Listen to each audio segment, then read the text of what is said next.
Sorry, the meeting of the Tiverton Town Council of May 24th, 2021 to order. And I don't have my flag with me. Joe has a flag, so if we can all stand for the Pledge of Allegiance. I pledge of allegiance to the flag of the United States of America and to the republic for which it stands, one nation, under God, indivisible, with liberty and justice for all. Thank you. Madam Clerk, if you could call the roll. Counselor Edwards, Here. Counselor Janik, Present. Counselor Cook, Here. Counselor Perry, Present. Counselor Burke, Here. Counselor Vieira, and President DiMederos are absent. Thank you. So folks, bear with me a little bit. I haven't run one of our meetings yet. So I'm going to stumble along the way at times, I'm sure. So if we can move to the consent agenda, approval of Town Council minutes, approval May 10th, 2021, regular session, May 10th, 2021, executive session. B, acknowledge receipt of minutes from boards, commissions, committees. 1, Cemetery Commission, 1. 2, Historic Preservation Advisory Board, 1. 3, Personnel Board, 2. 4, Litter Control Committee, 1. C, acknowledge receipt of reports. 1, Town Administrator Department's monthly reports, April 2021. 2, Police and Fire Department overtime reports, April 2021. 3, Treasurer Surratt, April 2021, budget and revenue reports. D, acknowledge receipt of correspondence. 1, Town of Smithfield, resolution in support of a H5193, moratorium on the expansion of charter schools. 2, Town of Warren, resolution declaring hate has no home in Warren. 3, Town of Barrington, resolution in support of legalization of adult use marijuana. 4, Town of Barrington, resolution in support of local control of tobacco policies, H5633 and S258. 5, Town of Barrington proclamation declaring Friday, June 4, 2021 to be National Gun Violence Awareness Day. 6, anonymous short-term rentals. And that's all for the consent agenda. Does anyone want anything pulled off of that agenda for discussion? Councilor Janik. I'd like to take off B4, the Litter Control Committee, and D1, the Town of Smithfield, the resolution. And Councilor Edwards. I'd like to hold D6, anonymous short-term rentals. Anyone else? So in addition, I'd like to hold for discussion B2, C2. So I'll make a motion. Go ahead, Joe. I'll make a motion. I make a motion. We accept all the consent agendas except for B4, D1, and D6.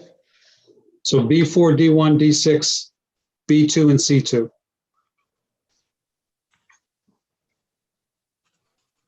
Those are the ones coming off, Joe. So is that your motion?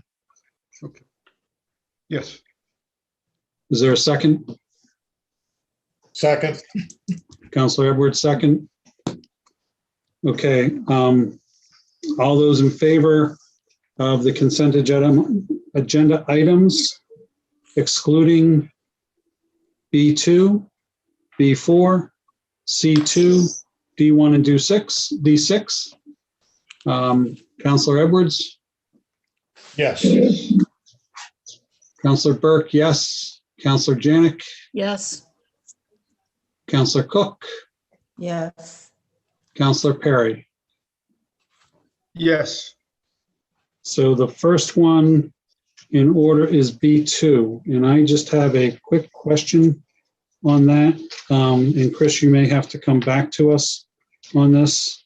but they reference a property owner's guide, historic property owner's guide.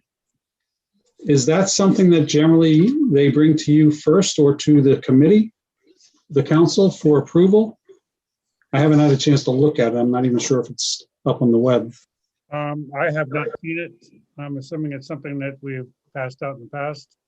But it has not come to me, and I don't know if it comes to the council for approval. So I will have to get back to you on whether or not that, how that's structured. So it's the Tiverton Historic Properties Guide, correct? Property owner's guide, yes. And my main reason for asking is to ensure that there's no conflict with any of our zoning regulations. Yep. Or planning. Okay. And then the next, so I'm going to, Mr. Marcello, is it okay if I take these all at once at the end? Or should I take them one by one for a vote? You take it all, take them out as a group at the end. Okay, thank you. Counselor Janik, I believe you had the next one, the Litter Control Committee, B4. So, yeah, so in their minutes, they talked about litter along Nanaquacket Pond Road, and we had received some pictures that had been taken. I think Town Administrator Carter had sent those to us on Mr. Karam's property. He was getting a lot of garbage, trash. Still is. Thrown onto his property. I know people use that area for fishing. So they're talking about moving a camera to that area. Do we have a camera in that area already? And what can we do to help them? Because this gentleman has a nice piece of property, and people are using the property adjacent as it's a public property. I think it's state owned, and really making a mess of his property. So they're talking about seeing a camera move to this area. Do we have one? Do you know that, Chris? I don't know about a camera that we can move around. I do know there is no camera in the area. I think they want to put one there. And that's what I was wondering. Would they have to ask the police or somebody? Hang on, let me see if Chief Jones is here.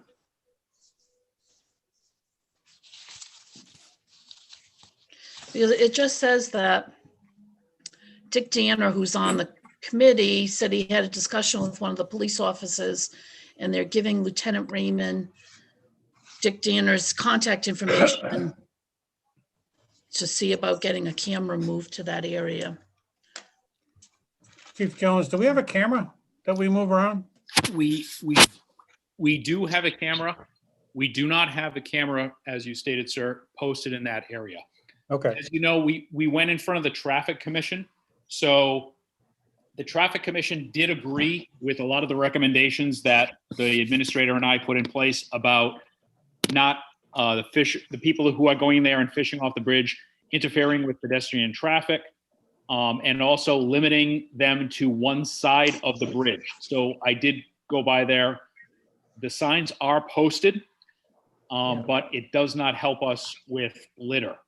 So to be perfectly honest, I was hoping that eventually we would reapproach the Traffic Commission, because as you know, Nanaquacket Road is a state road. Yep. So we would not be able to put a camera on a state road without their permission. That if this continues to be a problem, which clearly it is, that we could petition them to possibly put a camera at that intersection. Because it's that. And would the police monitor it? Hang on, Donna. Deb and then Donna. No, I think that's a good question, Donna. Would the police monitor? Who would monitor that?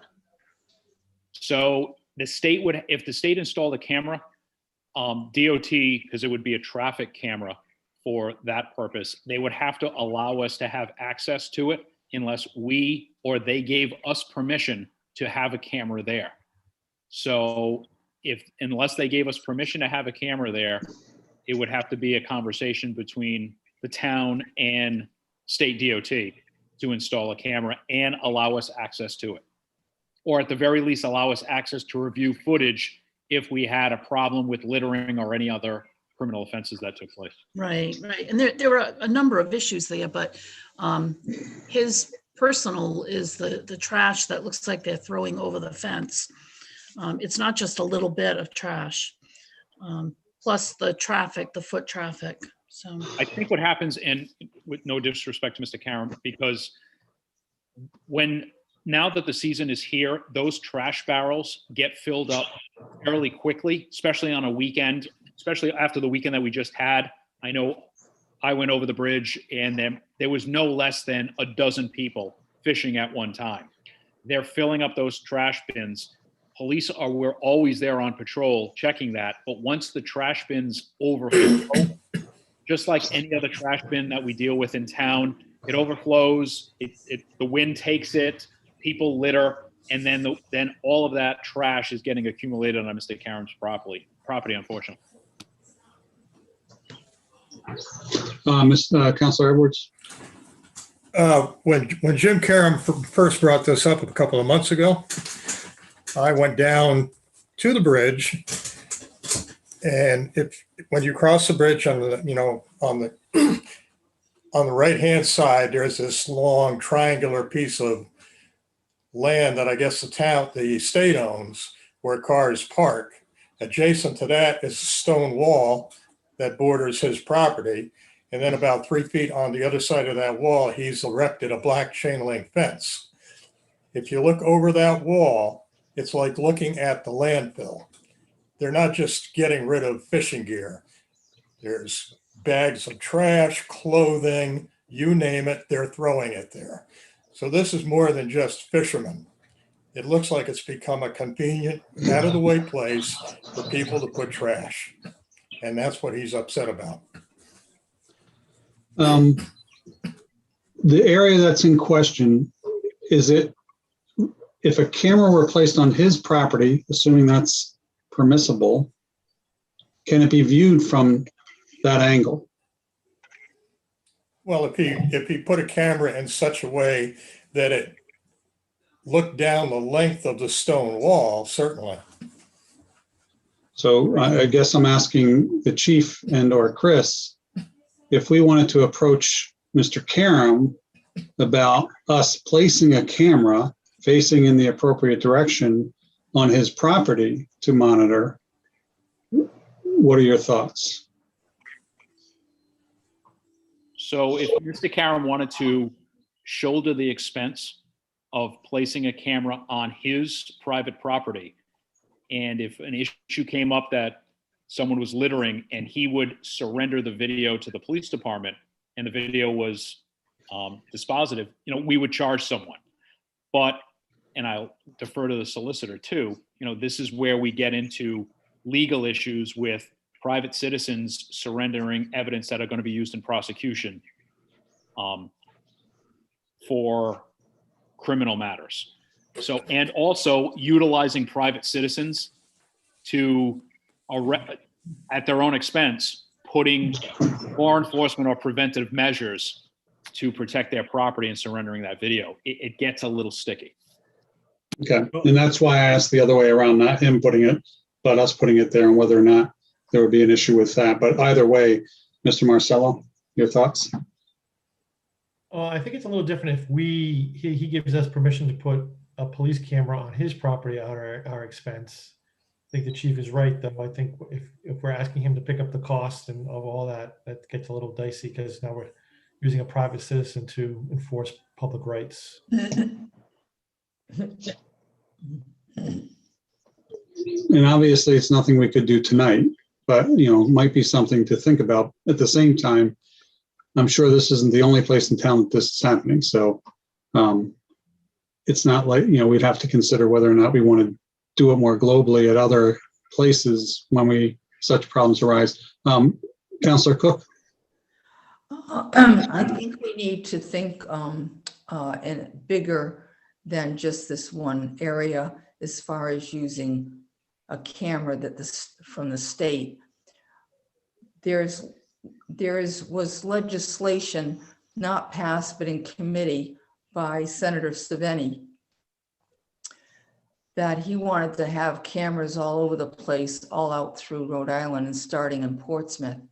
Now you start to have to be very concerned about a police state. It's not just one camera. We're talking about getting tickets for police knowing what you're doing, cameras everywhere on state roads, in every town, in every city.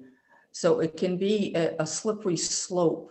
You know, we're just talking about one thing and we think, you know, but the thing is, it opens the Pandora's box of something very insidious then going on.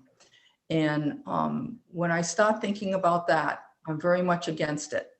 So, I mean, if Mr. Karam wants to put something up, I think he should. I think it's wrong that it's being used as a dump place. It's his private property, and there seems to be no respect for his property or Tiverton in general as they use our beautiful area. Yeah, I know it's state-owned, but it's still a beautiful area of Tiverton, and trashing it as they use it for recreation. And We lost you, Donna. Yeah, we lost you, Donna. Donna, can you hear me? Newport, all the There you state, go. that's what I'm against. Thank you. And which is in some regards why I asked the question as a more broader statement too. That if we did decide we wanted to think about it here, we'd have to think about the implications for elsewhere. Yeah. Any other And discussion on? I agree, the broad implications. It just is coincidental that his property abuts state property. There could be other areas that are having the same problems with dumping or, you know, some kind of damage, vandalism to their property that is ongoing, that doesn't abut state property. So it'd be more of a town issue. It's just that his happens to be next to state property, and it's utilized quite a bit. And it's going to be utilized more as the weather's warming up. Mr. Cotta? So I'd like the opportunity to have Chief Jones and myself speak with RIDOT, or the traffic tribunal, about this, the one that we dealt with about the fishing, because even though they've done all the postings and done everything that we've asked them to do, it's still going on. I've been by there 5 times with the tide going into the pond. The people are fishing off that side of the bridge, even though they're not supposed to. So it would be nice to at least garner some sort of evidence to show RIDOT that this is a danger zone waiting to happen, and simply putting up signs is not going to resolve this issue. And hopefully we can get some other tangential evidence with you know, the litter issue. But at some point we are going to have to help Mr. Karen clean up that property, I believe. Yeah, and again, you know, I know that, and as Donna and Deb alluded to, there are certainly other places around town that may or may not abut state property that have similar challenges. Anything else on this piece? I just have one other question on that item. The litter control committee, and again, Mr. Cotta, this might be something you'd have to look at and come back to us on. I believe the last 2 sets of minutes from that committee, I see as an agenda item, Seasons Gas Station. And I'm just trying to figure out how that fits within the scope of that committee. So you probably don't have an answer right now. I'd be curious to hear more about why they or the Conservation Commission, because I believe it's a subcommittee of the Conservation Commission. Don't know. I'll find out and I'll get back to you. I'm Thank you. assuming it probably has something to do with like a Dunkin' Donuts cups, and you know how a lot of fast food or quick exchange places generate some sorts of litter that they may have a concern about, you know, whether it's coffee cups or, you know, just general trash. And I understand that, but there is no Seasons Gas Station yet. No, And there may never be. There's also, right. there are plenty of other places around town that provide the same type of service, and I Okay. don't see that on their agendas. Okay. I'll inquire. If I may, might be a good idea when we talk to the Litter Commission, and I know it's done around the state, and maybe working with Mr. Karam too, to designate Nanaquaca Bridge as an adopt-a spot.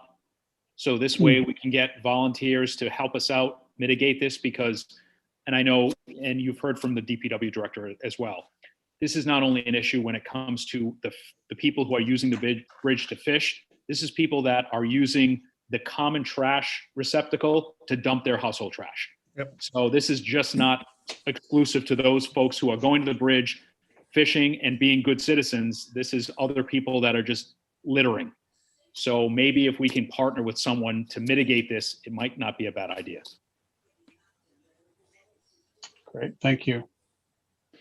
Moving on to, Wait a minute, Mike. oh, I'm sorry. Go ahead, Donna. No,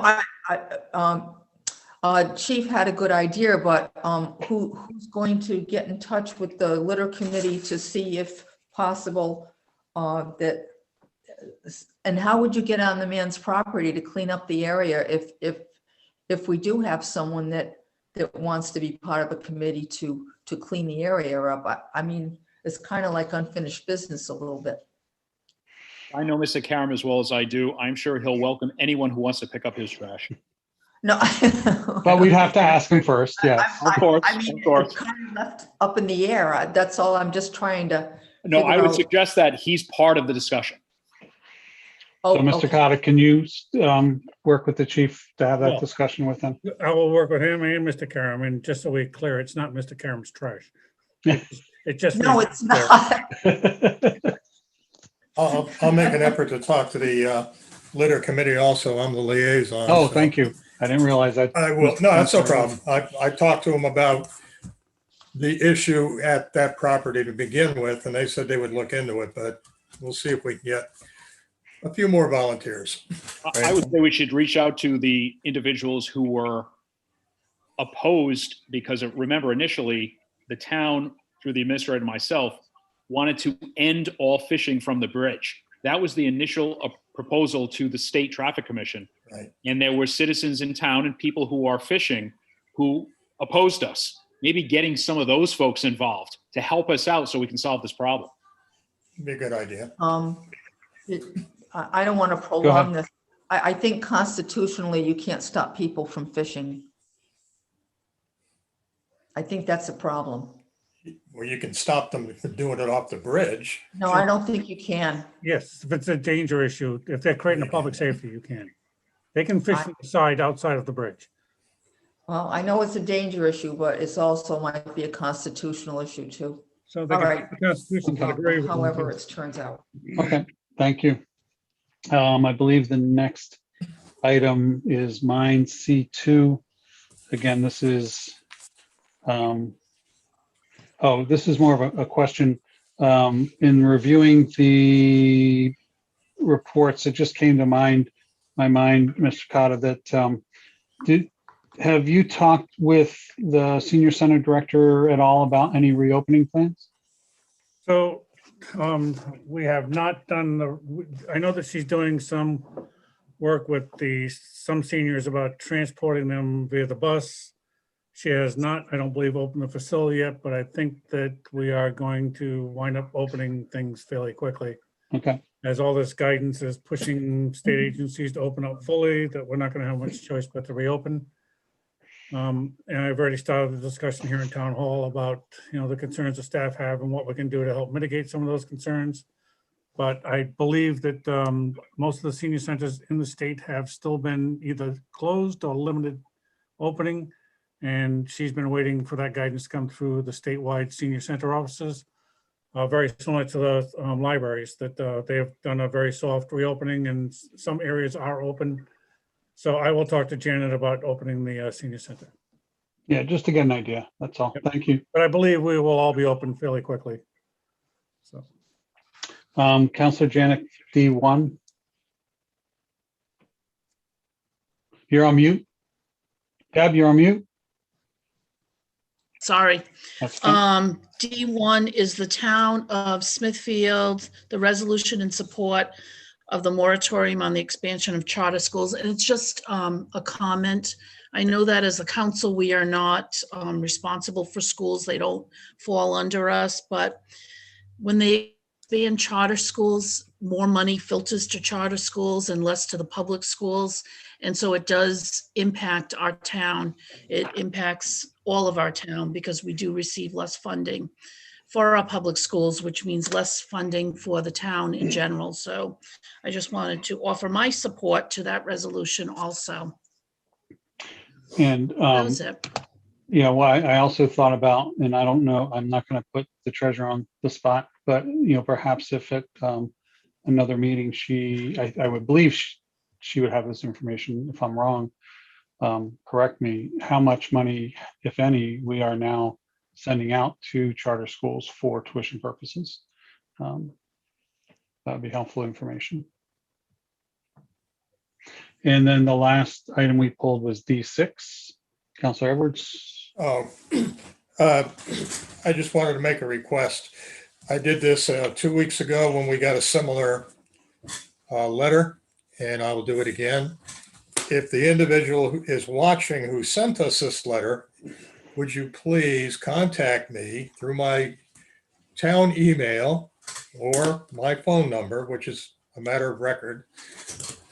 Because when I get these things, I really want to talk to somebody and have them show me where the area is and what their concerns are.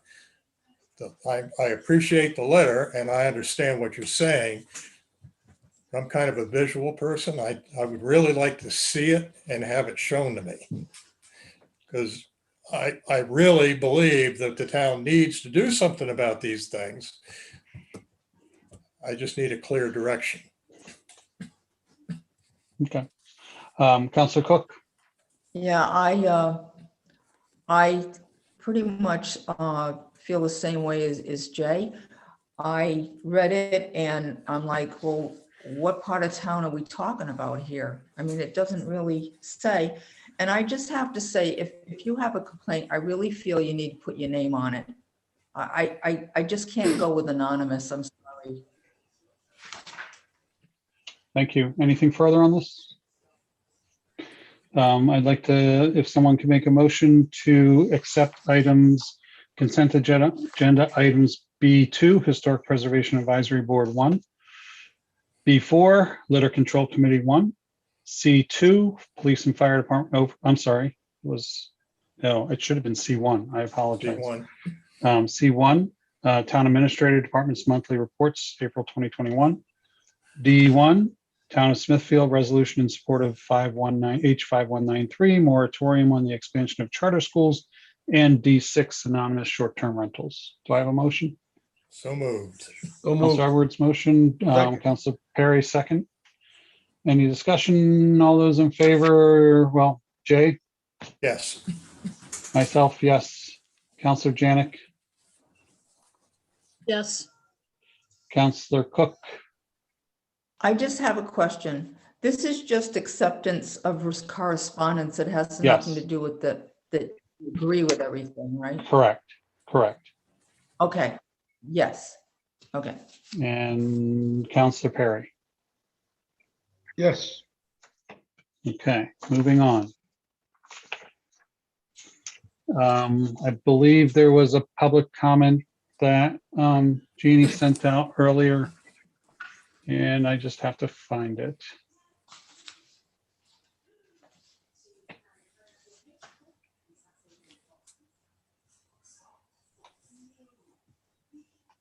So we have one public comment. If there's more, please correct me. And it's email sent from a Gerald Silva. Received your notice dated 5/13/21. Please see my decision below. The email is dated May 21st, 2021 at 3:38 p.m. So please see my decision below. Requested pertaining to a wedding and band music at 30 Island View Drive on September 25, 2021 for Joy Nightingale and Eric Mundoff, Jerry Silva, 109 North Court, Tiverton, Rhode Island, 02878. I'm not going to read his number off. And his position is I approve. And I believe that's the only public comment. Is that accurate, Madam Clerk or Assistant Clerk? I don't have it. That's the only public comment that we received. Okay, thank you. Thank you, Mr. Silva. Public hearings, our first public hearing advertised, item 6A, approval of proposed amendment to Tiverton Code of Ordinances, Chapter 2, Administration, Section 2.1, fees and fines for beach parking fees. Mr. Marcello, should I open up the hearing first or have some discussions and then open up the hearing? I think we should first have a motion to approve. Yep. And then you can have a discussion, open up the public Okay. hearing. Or, you know, whatever the motion to approve in a second, just would leave it up to discussion. Yep. So I entertain a motion to approve the proposed amendment to Tiverton Code of Ordinances, Chapter 2, Administration, Section 2.1, fees and fines for beach parking fees. So So moved. moved. So I'll give that one to Joe and second to Jay. So let's open it up. That is part of your backup. And let me just get to that part of my backup.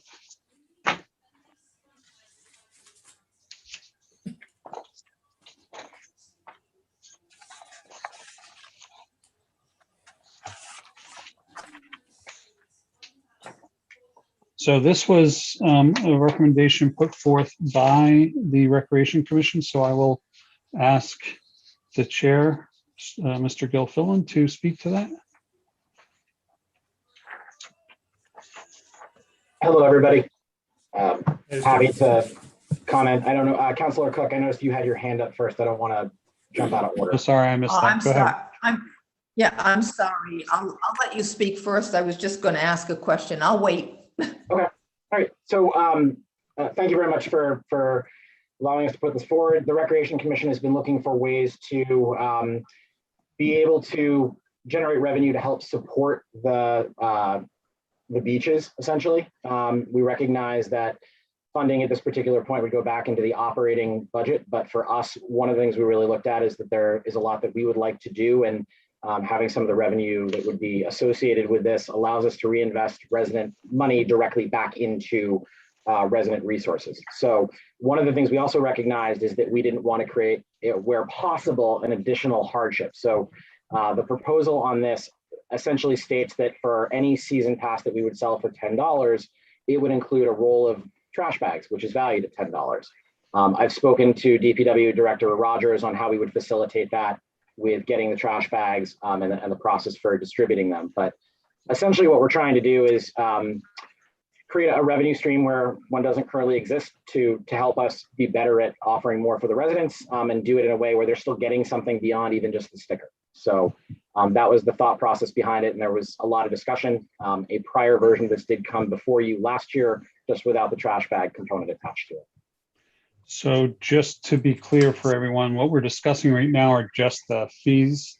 The discussion on whether or not to create a restricted account is later in our agenda. Yeah. But thank you, that was helpful. Councilor Cook. Go ahead. I guess I have a lot of questions, and I hope Stu can answer them. Grinnell's Beach doesn't usually have campers, as far as I know. Donna, I don't know why, but you keep cutting out on us. Donna? We can't hear you. We can't hear you. We can't hear you, Donna. The microphone is off or? Yeah, Yeah, it doesn't going show in that and a out. microphone is off. Can you hear Donna, me? try. Now we can, yeah. Okay. There's no charge for, it sells for Fogland for what we used to charge for before, Stu? I'm sorry, I missed part of your question. There seems to be, everything seems to be crossed off. There's no charge for most of the things we used to charge for, such as campers, RVs. Right. Well, we didn't charge for resident campers before. So that would actually be a $10 fee. So it's actually an increase from where we were before. The non-resident piece would be, again, it would align more with what else is here. One of the things we would look at is how to have a better system for campers. I will say anecdotally in the past, there hasn't been a significant amount of out of town traffic. We've talked to a lot of the folks who are down there, who have been great stewards of the beach. And listening to what you were talking about with the litter issue, some of the campers down there have been phenomenal neighbors in helping sort of police some of that. So it is a little bit of a shift. The $10 in there does align. The idea is we wanted that whatever the resident sticker would be would equal whatever the $10 for the non-resident, because there's the issue with Grinnell's, as we had to account for with not being able to charge more for out of town residents or state residents than we could for our residents. There's a stipulation in that. So they can't get a, no season passes? No, it is a season pass. So the way it would work is that the resident sticker would be a $10 one-time charge. And then for others, it would be in the day passes, regardless of where you're from, it's $10, which equals that season pass amount. And then on weekends and holidays, it would be the $20. So for residents, it would be a one-time $10 sticker fee. That would be the only charge for the year for them. I'm talking about non-residents. What's the deal with that? Doesn't seem to be am I missing something? So Donna, if you look at the proposal, I think to help Stu out, while they're eliminating those other things, they're trying to make one standard fee. So if I'm going in as a non-resident for one day on a weekday, it's $10.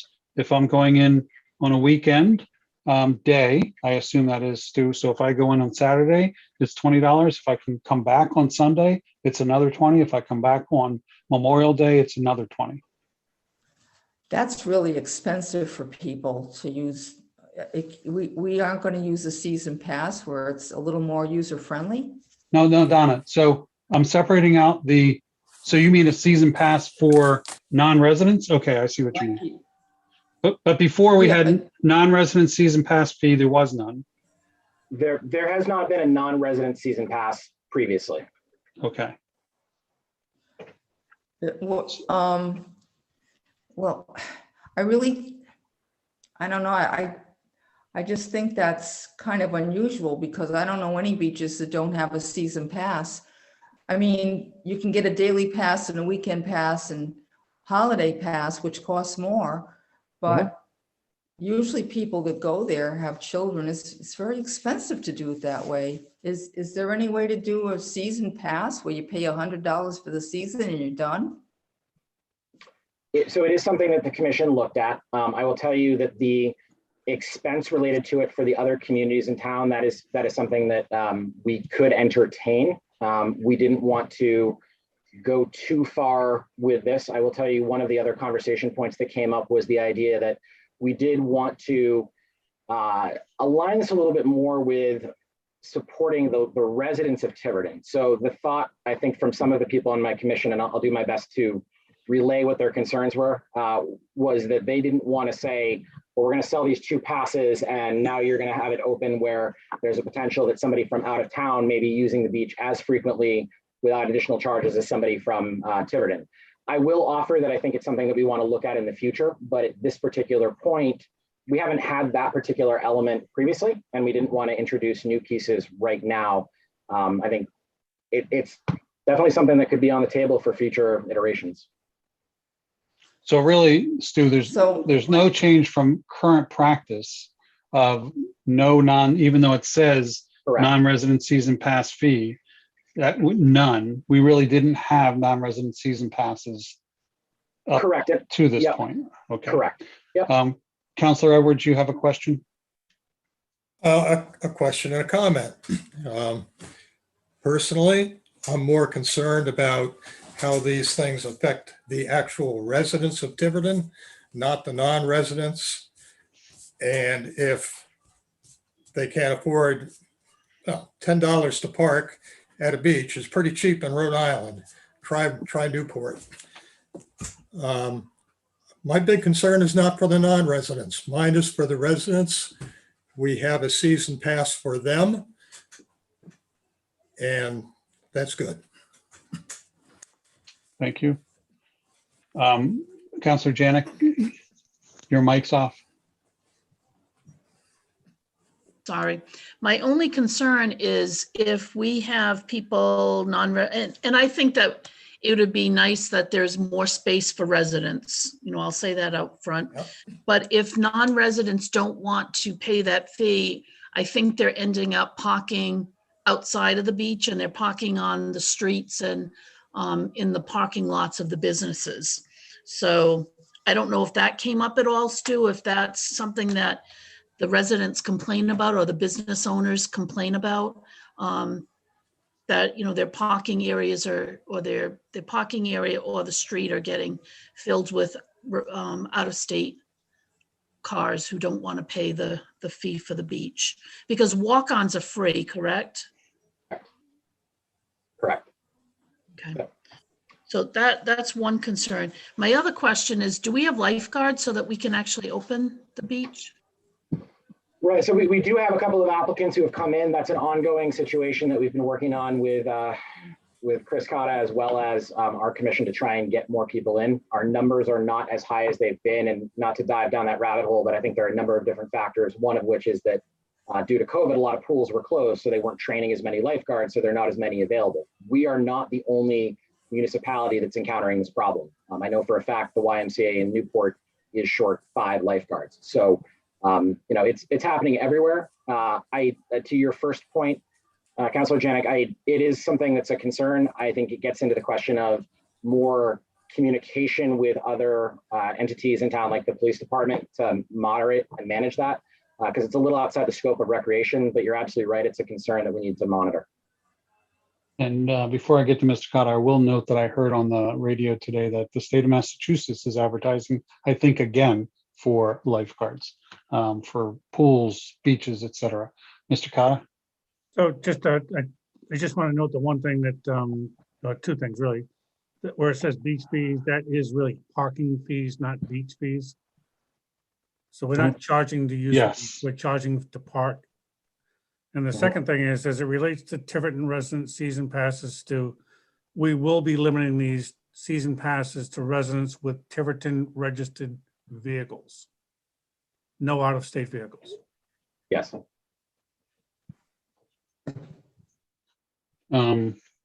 So any other questions before I raise something else?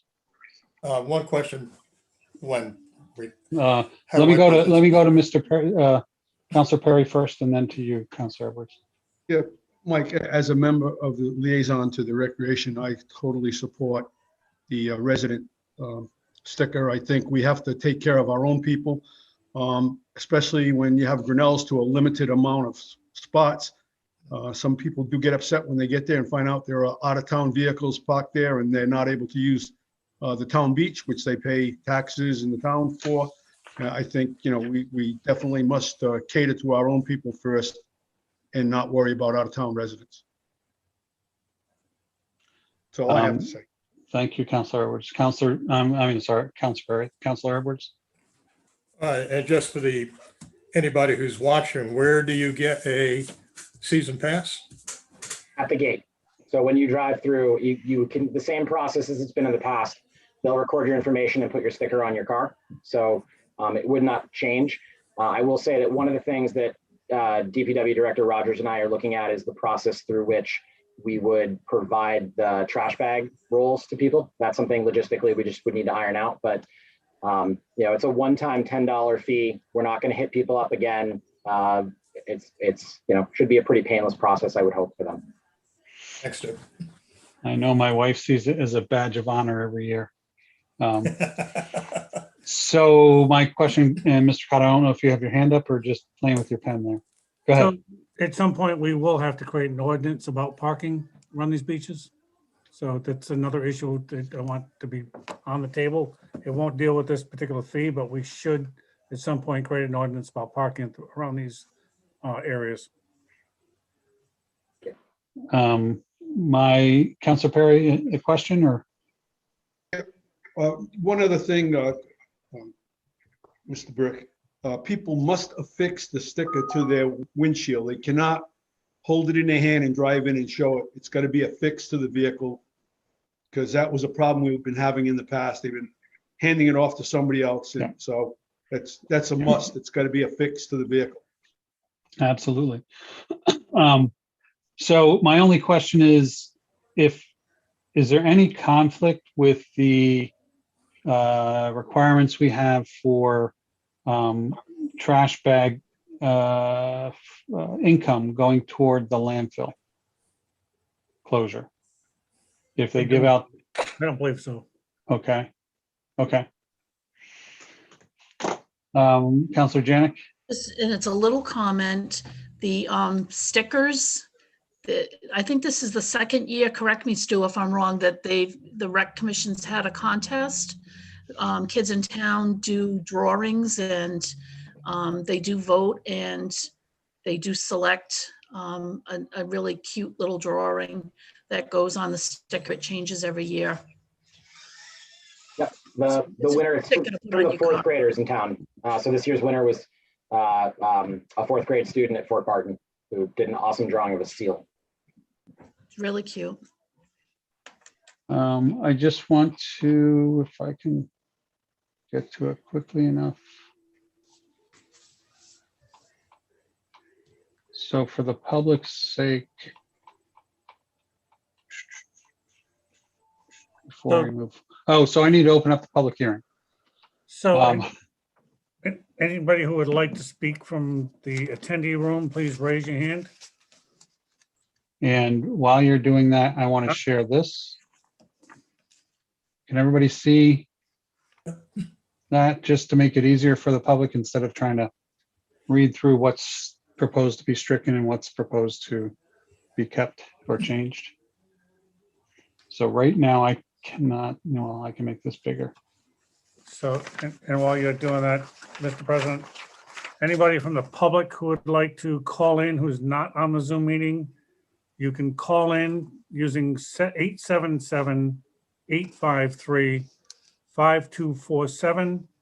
You'll need the meeting ID number 831-1015-8669, and 560638 is the passcode to get in. These are all published on our town website for the agenda notice meeting for tonight's meeting of May 24th. Again, if you need to call in, it's 877-853-5247. Meeting number is 831-1015-8669 with a 560638. We do have a John Ledoux who would like to speak. Hang on. Go ahead, Sergeant. Thank you. Sergeant Leduc here. Yeah, I just wanted to introduce the Safety Day event that the police department is going to be holding on June 12th. So, Sergeant, that's right now we're on a public hearing for parking fees. That's later in our agenda. Oh, I'm sorry. That's okay. Thank you, though. That's an important piece. Would anybody else in the attendee room like to speak? Please raise your hand. And again, I'll read off the, well, let's see, I got one. Let me see. I gotta scroll. Oh, it was Sergeant Ledoux. I'm gonna. I didn't see anybody else, I don't think. Let me open it back up. Okay, the phone number is 877-853-5247. The meeting number is 831-1015-8669. And the passcode is 560638.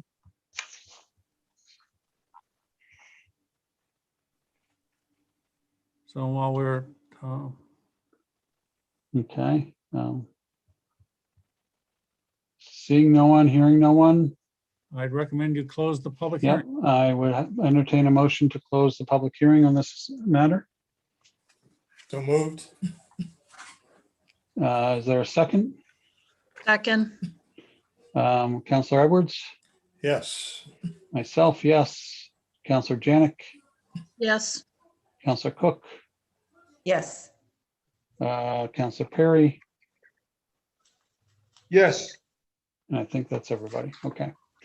Hearing is closed. I would entertain a motion on the matter before us, approval, whether or not to approve the proposed amendment to the Tiverton Code of Ordinances, Chapter 2, Administration, Section 2.1, Fees and Fines for Beach Parking Fees as presented. Council President, I think we already have a motion. Is Joe and Oh, yeah, that's right. I'm sorry. You're right. Any further discussion? Hearing none. Counselor Edwards? Yes. Myself, yes. Counselor Janik? Yes. Counselor Cook?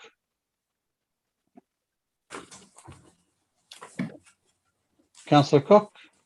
Yes. Can you- Okay, I wasn't sure if you heard me. Counselor Perry? Yes. Okay, the amendments are approved as presented. Moving on to public hearing for Stephanie Peter and Rob Ferraher. If I said that wrong, I apologize. Roslindale, Massachusetts, request approval of sound variance for wedding on July 24, 2021 from 5 p.m. to 10 p.m. at 25 Land Road, subject to meeting all legal requirements. Do I have a motion before us to accept this?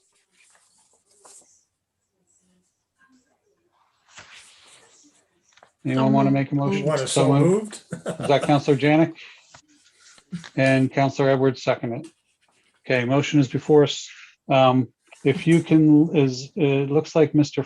Ferraher is, okay, you've let him in. I don't know if they're both, Mr. Yeah. Ferraher, go ahead. One or both of you are there. I can just see the names. Hey, Mike, can you get rid of the thing you put up, Oh, thank you. Yep, the beach I fees? I can do that. Thank you Thank for you. reminding me. Now we can see your pretty face. So is it Ah, thank Stephanie you. Peter or Stephanie, there's another Stephanie in the waiting room. Oh, No, the other Stephanie is for Cox Okay, all Cable. right. Go ahead, folks. Both Stephanie and Rob are present. We're planning on having our wedding on July 24th. We have talked to the owners at the property and they have agreed to let us do this. the DJ and just, I don't know, plain old wedding stuff. I don't. It's pretty, yeah. Pretty basic. Well, pretty basic. And there seems to be ample place for parking on that property. I looked Yes. myself online. Yeah, ample parking for sure. Do any council members have any questions or Chris, does this require the chief's approval? I don't know. I know we do it subject to all legal requirements, so if there is a need to contact the police and fire, we will. Okay, So we'll definitely check with them first, but I don't see an issue with this. okay. Any questions, discussion from the council members? Donna? I just want to wish the young couple a happy journey in marriage and that it is a wonderful life for you. It's a new beginning. Thank you. Thank you very much. I think we all will echo that for you. Thank you, Donna. So I'm going to then open the public hearing on this matter. Okay, I'm gonna open up the attendee room. Nobody's allowed to say no. Anybody would like to speak, then speak now, forever hold your peace. Well, I was trying to say that for years. I see no one in the See none? attendee room. I don't know. Do I need to read that number again? Yeah, you do. Yeah, you do. All right, the phone number is 877-853-5247. The meeting ID is 831-1015-8669. And the passcode is 560638 if you want to call and congratulate these two on their blissful wedding. I'll read it one more time. The number is 877-853-5247. The meeting number is 831-1015-8669-50638 is the passcode. And again, if there's anybody in the attendee room who would like to speak, please raise your hand. Is this the one that invited the neighbors? No, I don't. No, they didn't invite any neighbors.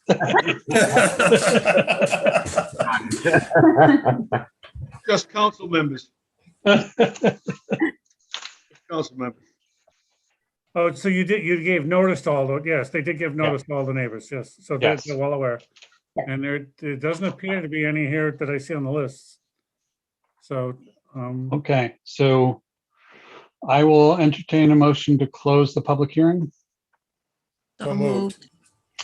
Counselor Edwards' motion and second by Counselor Janik. Any further discussion by council members? Hearing none. Counselor Edwards, Yes. myself, yes. Counselor Janik, Yes. Counselor Cook, Yes. Counselor Perry, Yes. unanimous, and good luck going forward in your lives. Thank you. Thank you very much. You're welcome. So we have another public hearing on another wedding sound variance. Item 6C. I'll entertain a motion to approve this for Joy Nightingale and Eric Mundorf, 30 Island View Drive. Request approval of sound variance for wedding on September 25, 2021, from 2:30 p.m. to 9 p.m., subject to meeting all legal requirements. Do I have a motion? Counselor Edwards, second. Anyone? Are they here? I don't know. Yeah, Mr. Mundorf is here. I'll second it. Thank you, Joe. Second by Counselor Perry. If we can let Mr. Mundorf in. hang on. Come on, guys, we can't say no. There we go. There he is. Hello, Mr. Mundorf. Good evening. Especially when they come Hey everyone, how are you guys doing?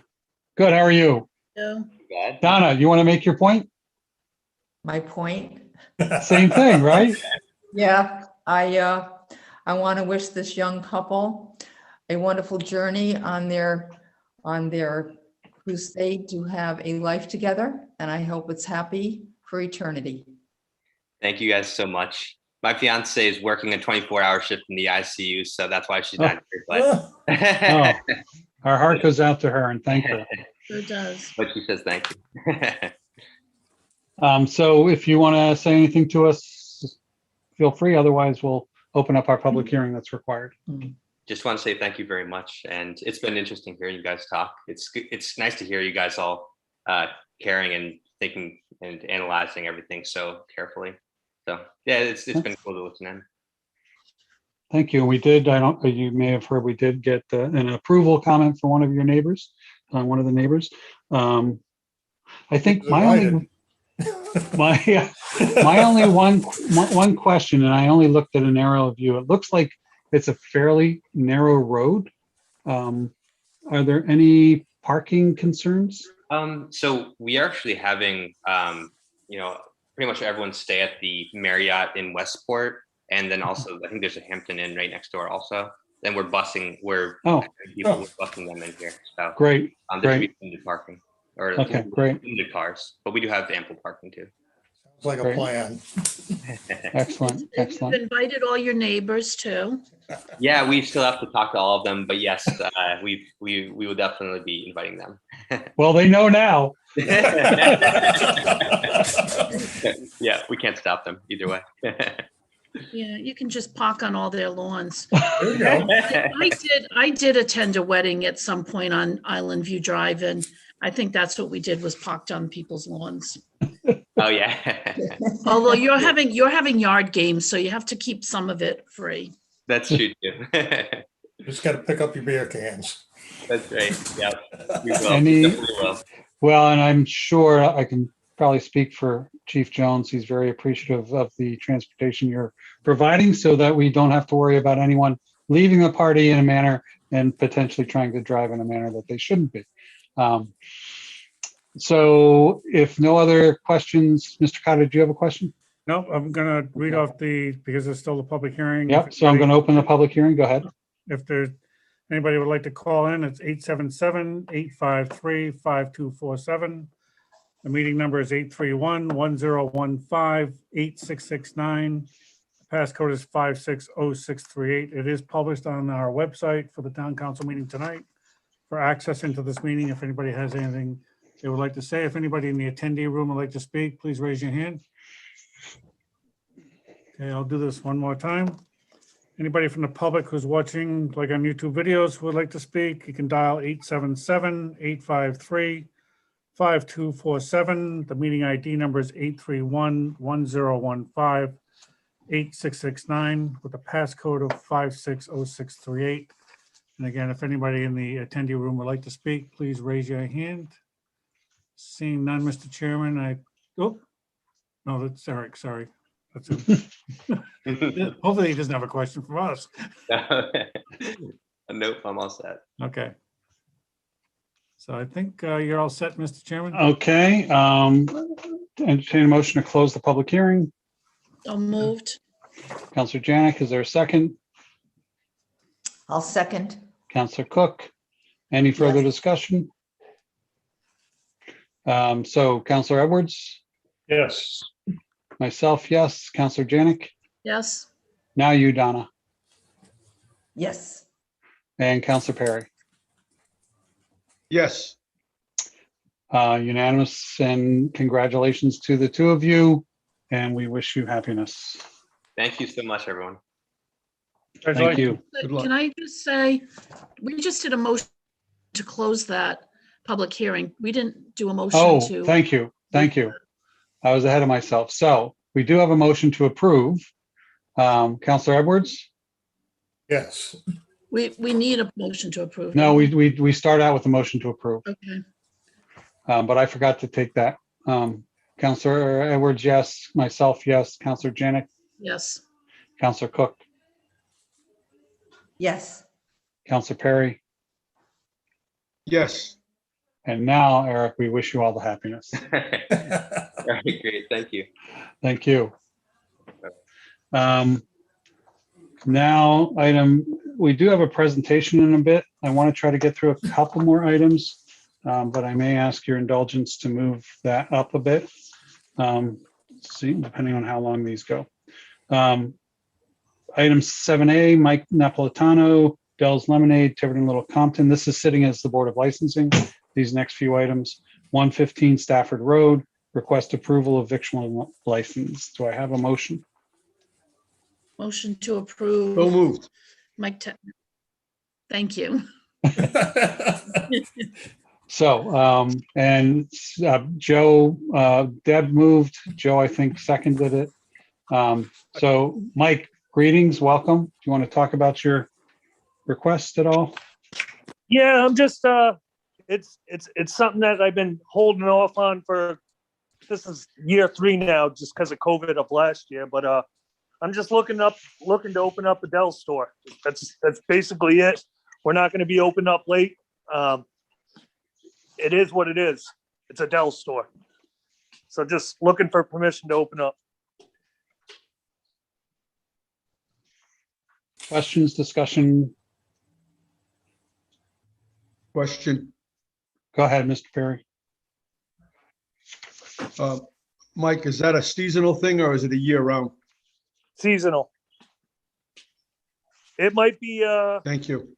I would like to probably, as long as the weather's nice, it will stay open, you know? Yep. Okay, thank you. Other questions? Counselor Janik? So Mike, that's right at McCrae's or is it? It's like right, off- it's right next to it. Currently, I've been using the place where I want to put it as storage.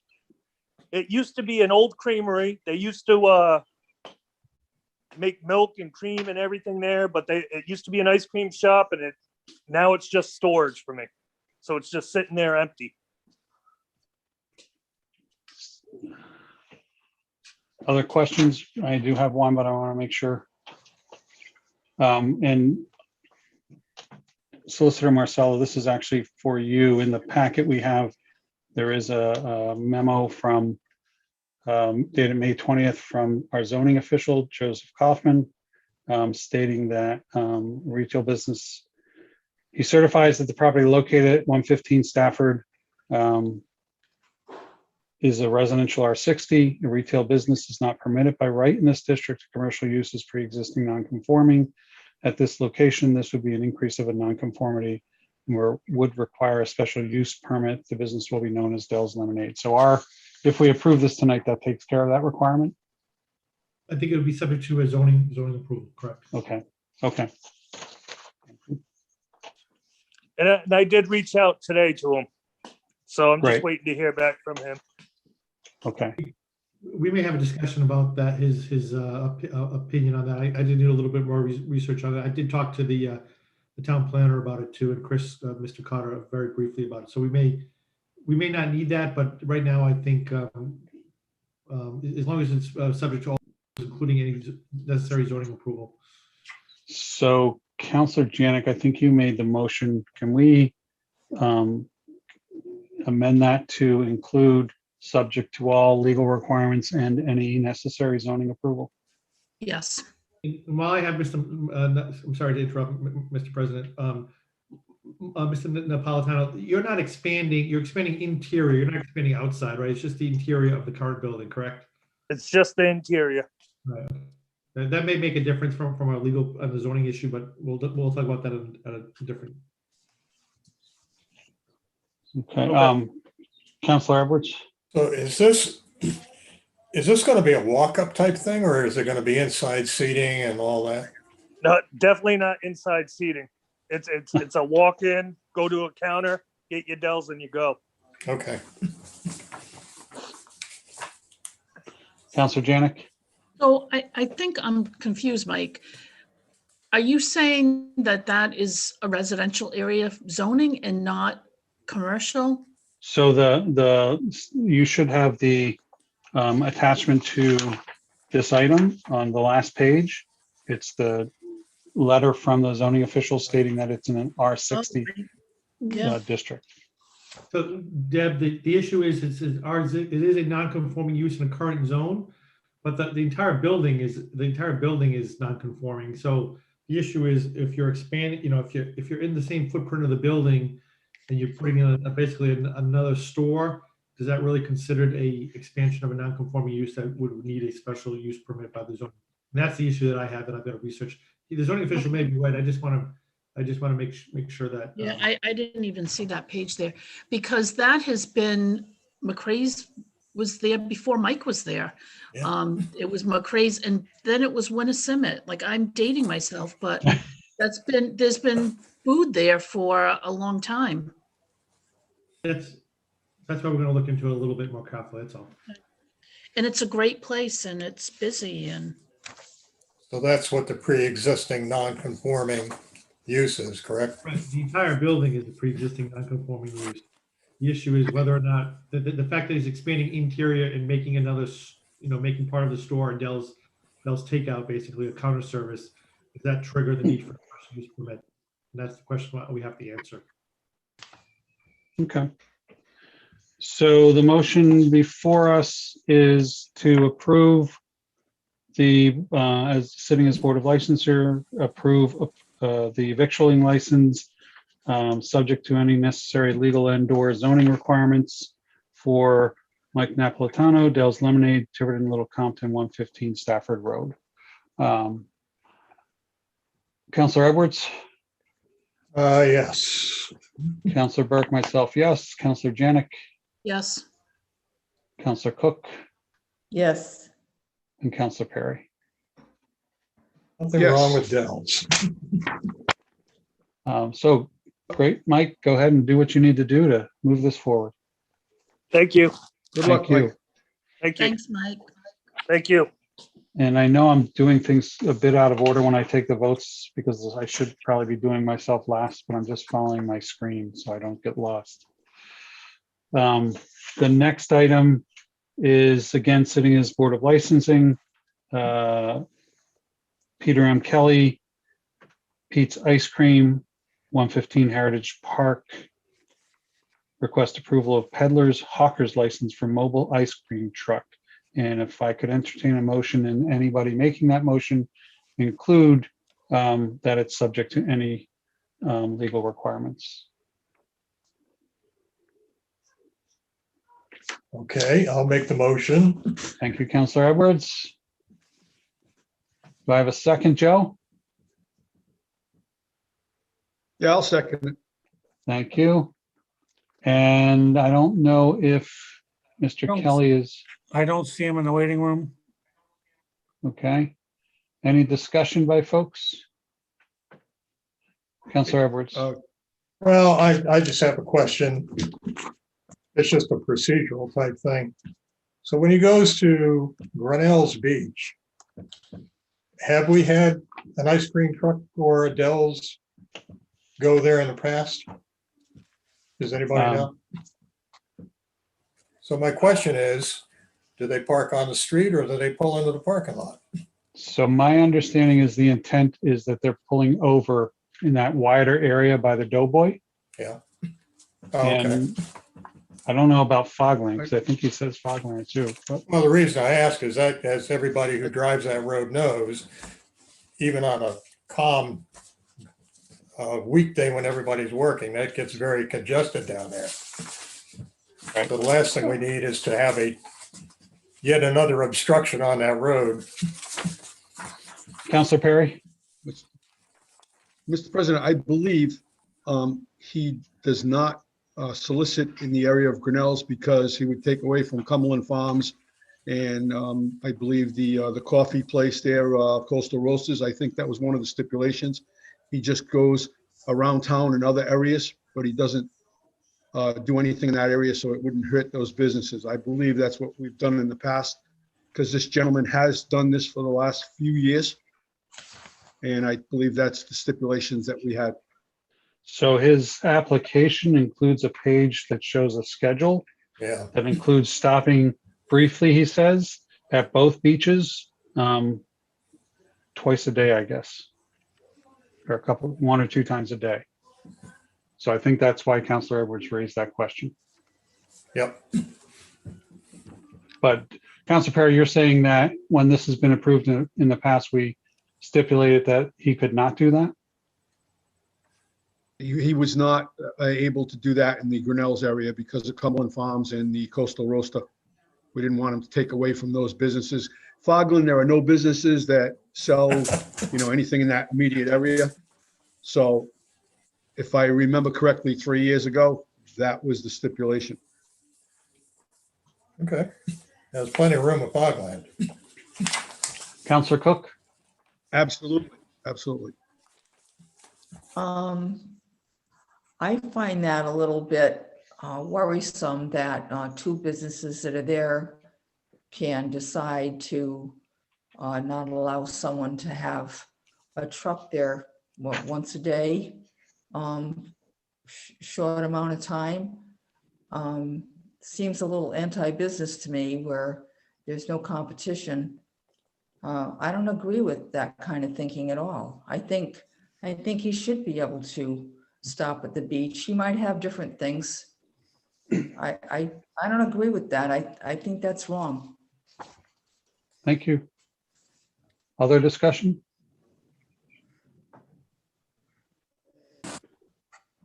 So our motion before us does not limit it. If anyone wants to make an amendment, please offer it. Otherwise, we'll move forward to the motion as presented. Well, so as Joe seems to have the inside track on this. So Joe, in the past, this sort of thing has been approved with a stipulation? Can I just interject for a second? It was three. Councilor Perry, will you let the solicitor interject first? Yep. So right ahead. So this gentleman also has, as was part of the packet, a state mobile food establishment license. Mhm. It's in the packet, and that pretty much allows him to go anywhere within the state and within a town within the state, unless we have our own ordinance that limits it. And as we indicated, every town was supposed to adopt an ordinance, I think in 2019, setting the fees and certain restrictions on mobile food establishments, but they couldn't be any greater than what the state allowed. Right. So the fact that we're giving him a hawkers and peddlers license is indicative of the fact that we don't have our own local ordinance yet. We should have our own. We should have had our own already, but we don't have it on my to-do list. But I'm not really. I'm not really sure because of that state license. We could really limit where he goes, Joe. That's fine. Like I'm saying, that was three years ago. There was none last year because of COVID, so. Madam Clerk? Just one comment, Pete's Ice Cream, as far as I know, this is a new application for a license. They've done business in Portsmouth in the past, and this is the first time they're coming into Tiverton. Okay. So the motion before us is to approve this as is, subject to meeting all legal requirements. If no further discussion, I will take a vote. Counselor Edwards, Yes. Counselor Janik, Yes. Counselor Cook, Yes. Counselor Perry, Yes. and myself, yes. Okay, moving on to the, excuse me, the Courtney Roderick Run for Recovery Foundation. Again, sitting as the Board of Licensing. Excuse me, this is the Michael J. Roderick, 264 Bulgamarsh Road, requesting special event permit for the 4th annual Courtney Roderick Run for Recovery 5K Run Walk event, July 24, 2021. Rain date, July 25, 2021, from 8 to 10 a.m. Start and finish at Grinnell's Beach. Do I have a motion, and please include in that motion subject to meeting all legal requirements? So moved, subject to meeting all legal requirements. Counselor Edwards, motion. Is there a second? I'll second. Second with question. Okay, Counselor Perry, I'll do this time. If you want to start with your question, Counselor Perry. I just have a question for the recreation chair. I see it says end at Grinnell's at 10 o'clock. I thought that was not going to take place at Grinnell's. Am I mistaken on that? Is it supposed to take place somewhere else other than Grinnell's, because the beach is open around 9 and that was going to create a congested area? I don't know if Stu's still with us. Stu, are you still on? Go ahead, Stu.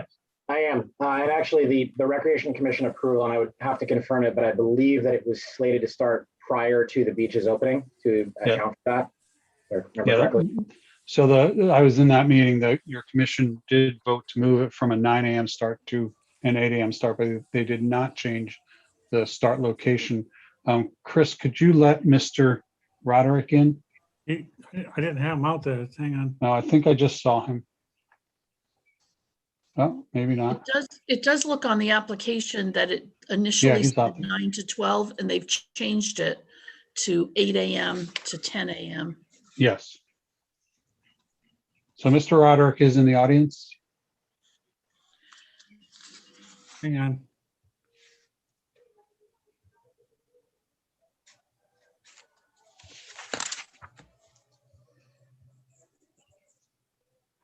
Okay.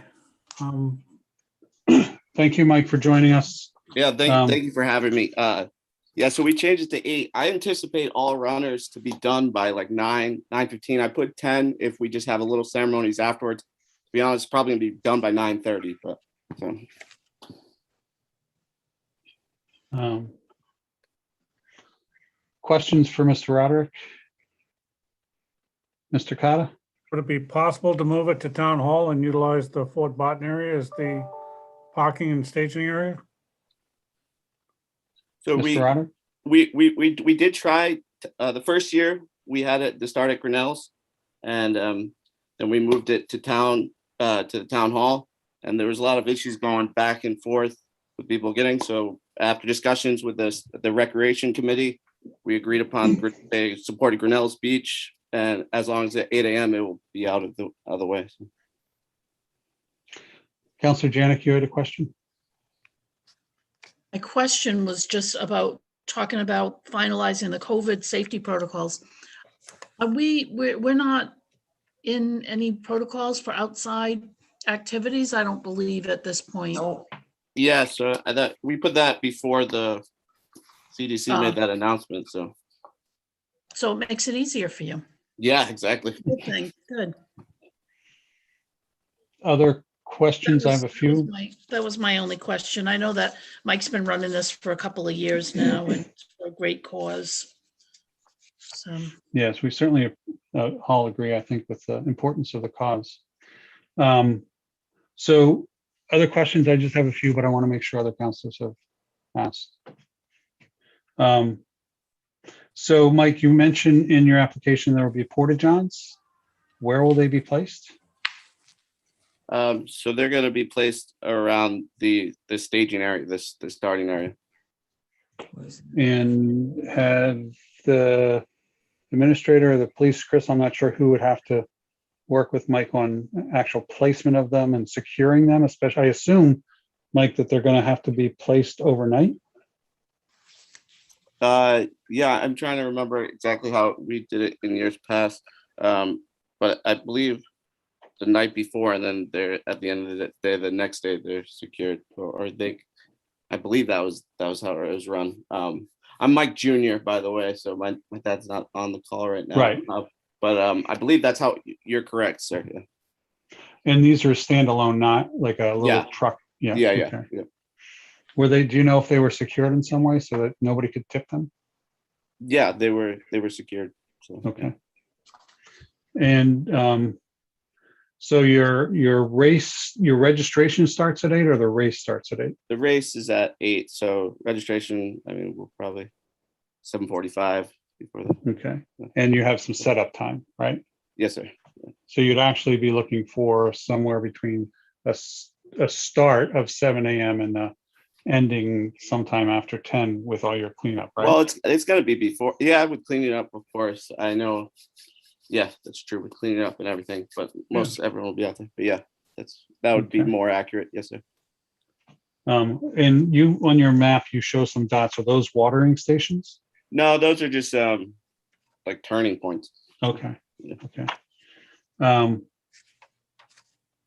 And are any details needed for this, Chief? Yes, sir. We work with Mr. Roderick, whose father was a lieutenant colonel, retired lieutenant colonel in the Marine Corps. So he's a very squared away individual. So we've done this for a couple years, and like Councilor Janik said, it's for a great cause.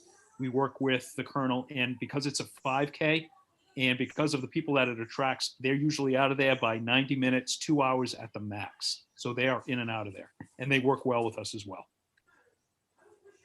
Unless it's me running. I have confidence you can do it in less than 2 hours. Councilor Cook? As I recall, Michael, when your father was before us, if I'm correct, the date of July 24th was mentioned when they wanted to change the date. For some reason, the council asked about the date. And correct me if I'm wrong, but I was told that Courtney Roderick, this was her birthday. Am I correct? It's the 23rd. So it was close. I think in the future years it's going to line up, but it's the 23rd is her birthday. Right. I wish you well. Thank you. Thank you, ma'am. Yeah, and Don, I think when that came up in the past, it may have been because some other events that were already planned for that area. No, they weren't allowed to use Grinnell Beach. I remember it very clearly. It was okay. I'm not going to go any further.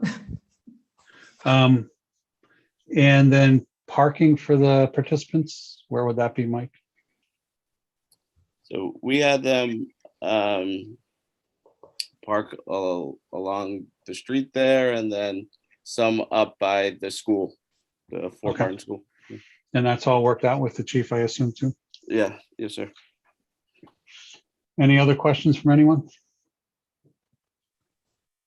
So we have a motion before us to approve this special event permit for the 4th of July. I'm sorry, for the 4th annual Courtney Roderick Run for Recovery 5K run, walk event July 24th, 2021, rain date of July 25th, 2021, from 8 a.m. to 10 a.m., recognizing that there's setup and cleanup time before and after, with a start and finish at Grinnell's Beach, subject to meeting all legal requirements. Councilor Edwards. Yes. Councilor Cook. Yes. Counselor Perry, Yes. Counselor Janik, Yes. myself, yes. Good luck, Mike. Thank you. Thank you very much. Thank you. So our next Board of Licensing action is the William R. Sylvia K-9 Memorial Park requesting special event permit for first annual K-9 Memorial Park 5K Run Walk event, June 6, 2021, from 8 to 12 p.m. Start and finish at the Boathouse Restaurant. I'll entertain a motion. Again, please add subject to meeting all legal requirements. Do I have a motion? Make the motion subject to meeting all legal requirements. Do I have a second? Counselor Edwards made the motion. So moved. Counselor Perry seconds. I believe I saw Mr. Silva. Oh, he's in already. Okay. Good evening, sir. Welcome, Mr. Sylvia. If you want to speak briefly to your event. Yes, so this is going to be our first annual 5K for K-9 Memorial Park.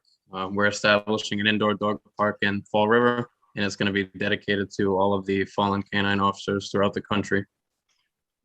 So we're proposing to have the 5K at the Boathouse. It's going to run along Riverside Drive and Main Road and loop back in and at the Boathouse. And I see you have a letter in here from the general manager of the Newport Restaurant Group stating that they are hosting. Because that Yes, was, sir. I think one of the questions folks would have is why would we be approving an event other than it being on some of our roads that's being start and stop at the at a private restaurant.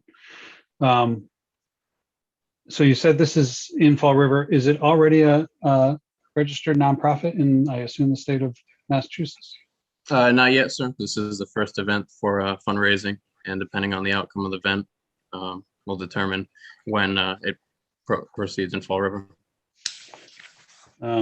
So if there's not a registered nonprofit, where would any profits go if it wasn't deemed successful? There would be, well, depending on the turnout of the attendees, whether or not it's gonna come. We have an account already, and if it didn't go as planned, then it would all be essentially returned and refunded to the applicants. Okay. So we do have an account set up. We are looking at a few properties, and this would be the first major event to get the ball rolling on it. Okay. Question for, I think, Chris. I don't know if Rick's here, but I thought just from walking in that area that Poplar is actually a private road. So if I did speak to a bunch of the residents on that road when we were planning it, and they said that it was just kind of their own little thing over there. They didn't have an actual association. And there was really limited info provided on that, but they were all pleased to, and they had no objections to runners going on that road. Okay. Chris? And Okay. I just remember a sign there when I walked down, because we walked the trail at the bottom by the boathouse sometimes. Rick, do you know whether or not Popular is private or a town road? It's my understanding that it's a public right of way, but not a town accepted road. Okay. Okay, so no concerns on us approving something like that on that road? I don't think so. Okay.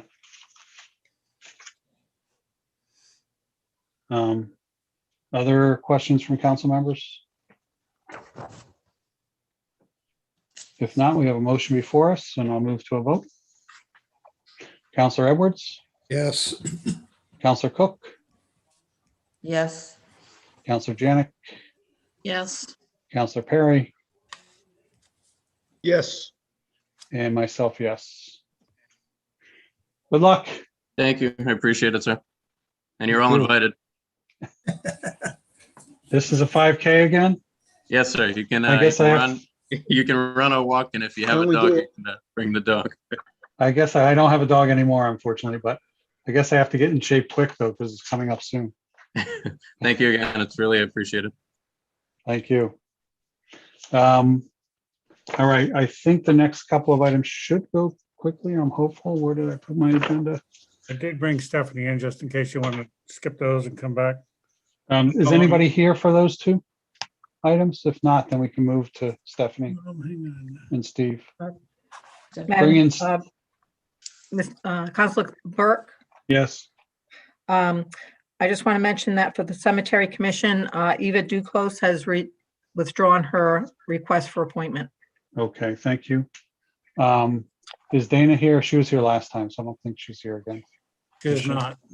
Okay, and I don't know, Liz isn't here, so yeah, let's, do I have a motion to move item 9, general business 9A, presentation, it's my item, presentation by Stephanie Federico, Vice President for Government and Public Affairs, and Stephen Iannazzi, Director for Government Affairs, Cox Communications, Northeast Region, up on the agenda. So moved. Counselor Janik, second by Counselor Edwards. And yeah, you let Steve in. Donna, did you have a question or were you saying wanting to second? Can't hear you again. I would just the cemetery commission acknowledgement and move on. So I'm sorry, Donna, you broke up. I think you were saying something about acknowledging the cemetery commission and then moving on to the next one. Is that what you were saying? Yeah, as a matter of fact.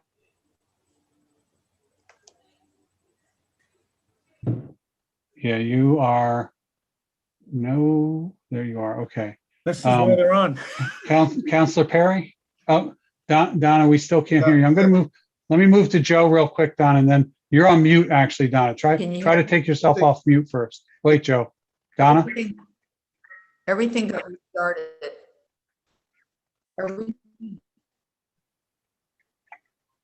Everything got restarted. Everything went black here. Okay. No, I'm just, are we skipping the appointments? So we're taking a vote to move this item before the appointments, and then we'll go back to the appointments.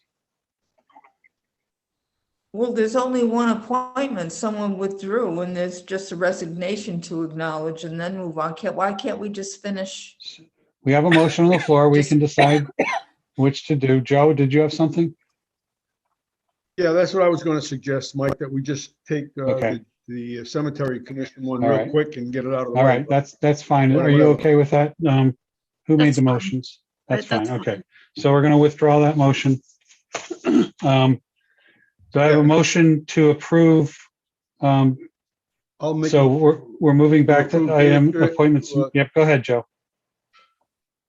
Dana Kurt, 3 Whitetail Lane, new appointment to the cemetery commission to expire on April 15th of 2024. Do we have to first make a motion to appoint on the same night? We actually had this before us 2 weeks. We did have it before us. Yeah. That's correct. All right.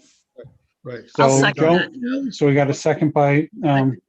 I'll second it. I'll give the second to Donna. Joe made the motion.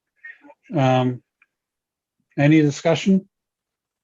I will Yes, just and say I'd that. also like to, Go ahead. Hang on, Sorry, Joe. Go ahead. one at a time, guys.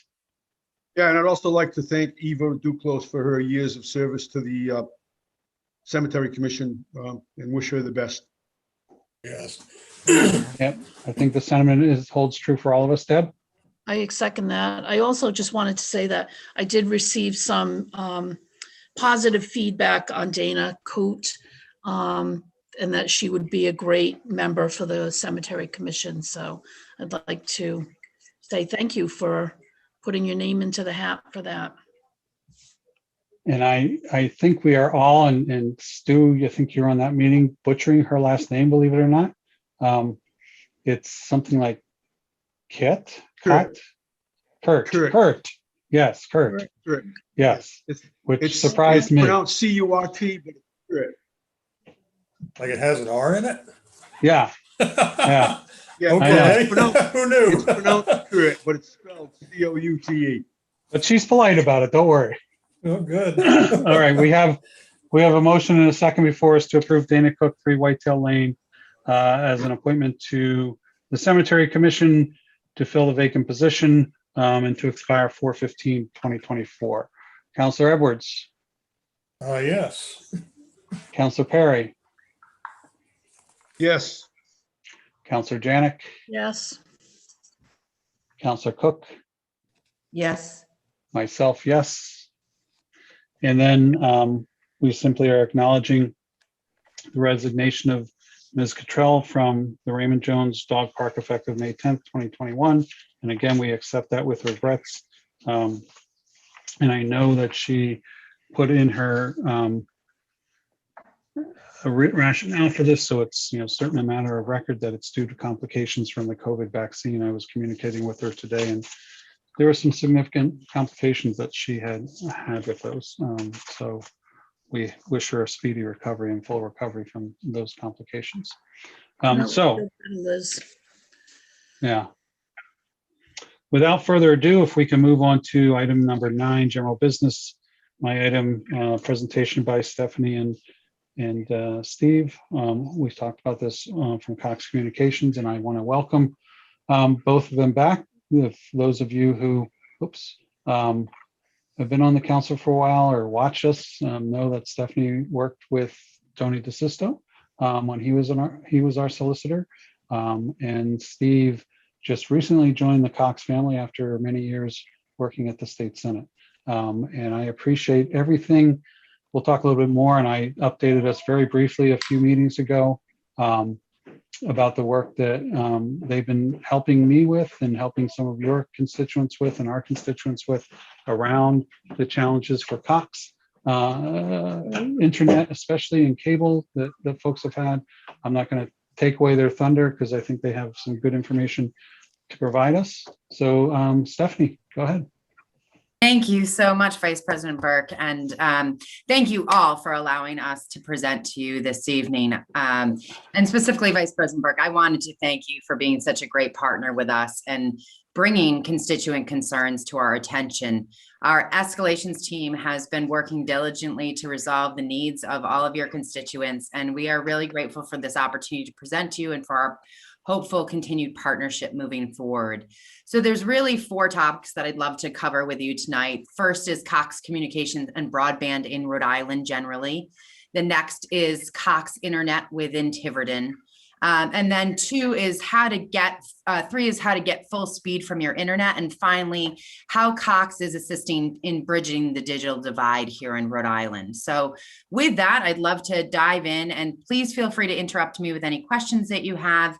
And my commitment to you this evening is if I don't have the answers tonight, we will be taking notes and we will be sure to get responses back to you as soon as possible, if that works for everybody. So with that, Stephanie, can I just note absolutely. for folks in the audience, if they have questions, they can pop them in the Q&A?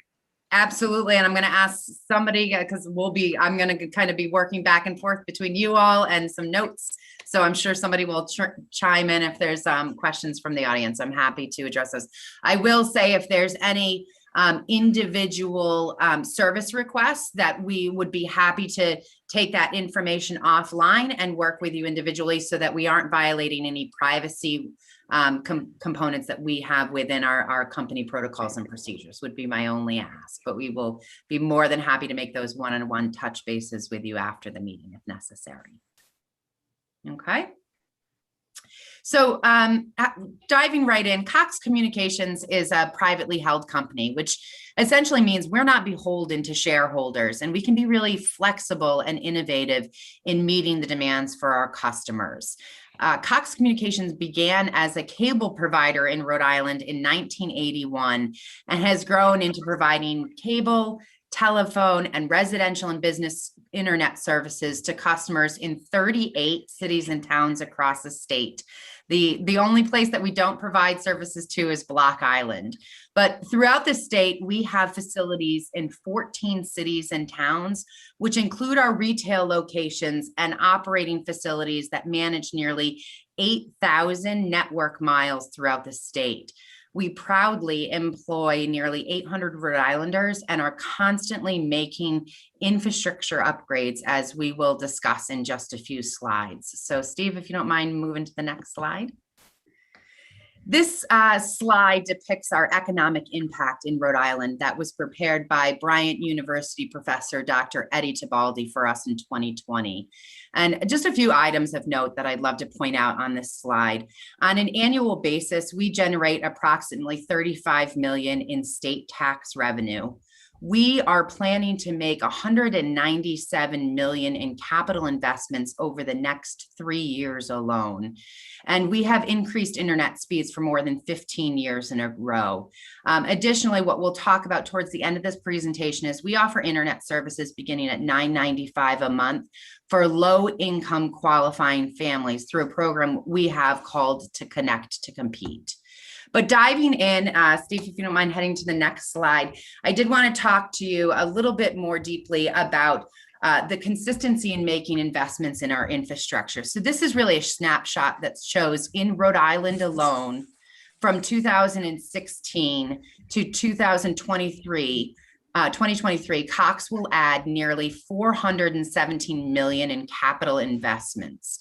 Unfortunately, these improvements do not come without challenges to our customers at times. However, we really do work hard every single day to ensure that our customers in Rhode Island have the fastest speeds in America, as was recently researched and reported by the Boston Globe just a couple of weeks ago. Steve, if you don't mind heading to the next slide. So this slide is a map of our network throughout the state. This picture shows the nearly 2,000 miles of fiber that we maintain throughout the state. For us Rhode Islanders, that's essentially the equivalent of traveling back and forth from Newport to Providence 30 times. What this map does not include is the nearly 8,000 network miles that we maintain that run along streets and past homes. Otherwise, essentially, the entire map would be red. But just a little depiction of kind of what our network looks like within the state. Next slide, please. In addition to the residential network services we provide, Cox Business has been serving customers for over 2 decades in Rhode Island.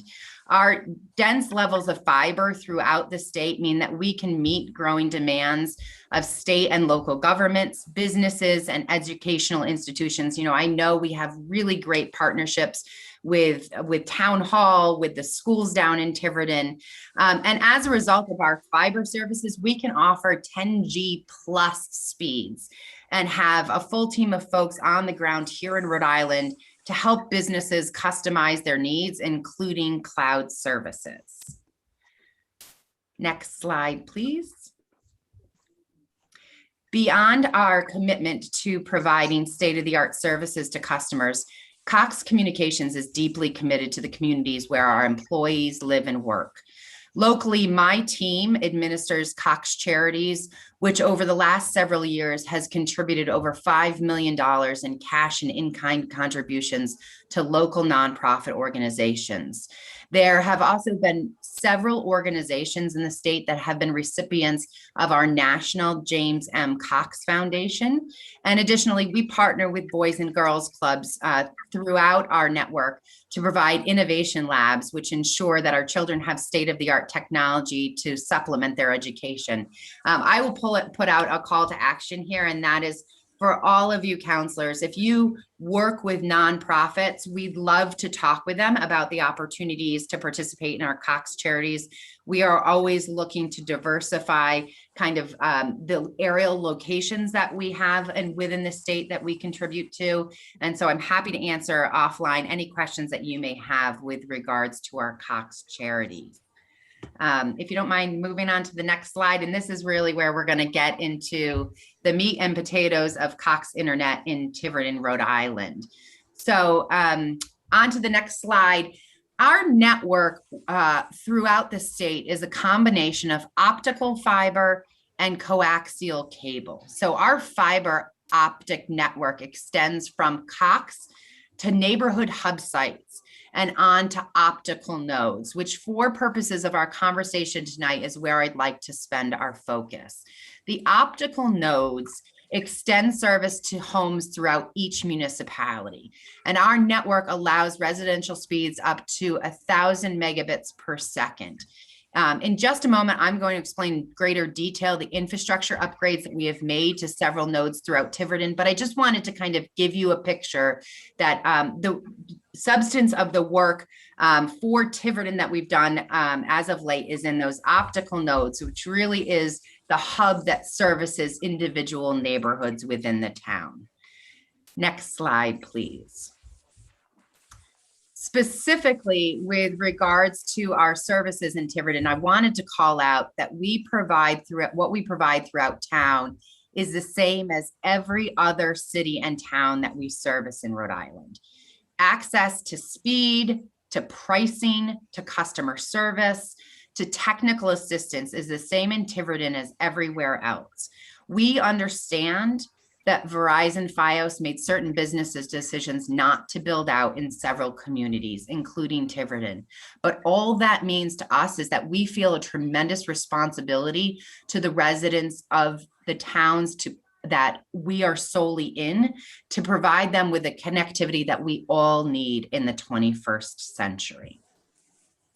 Next slide, please.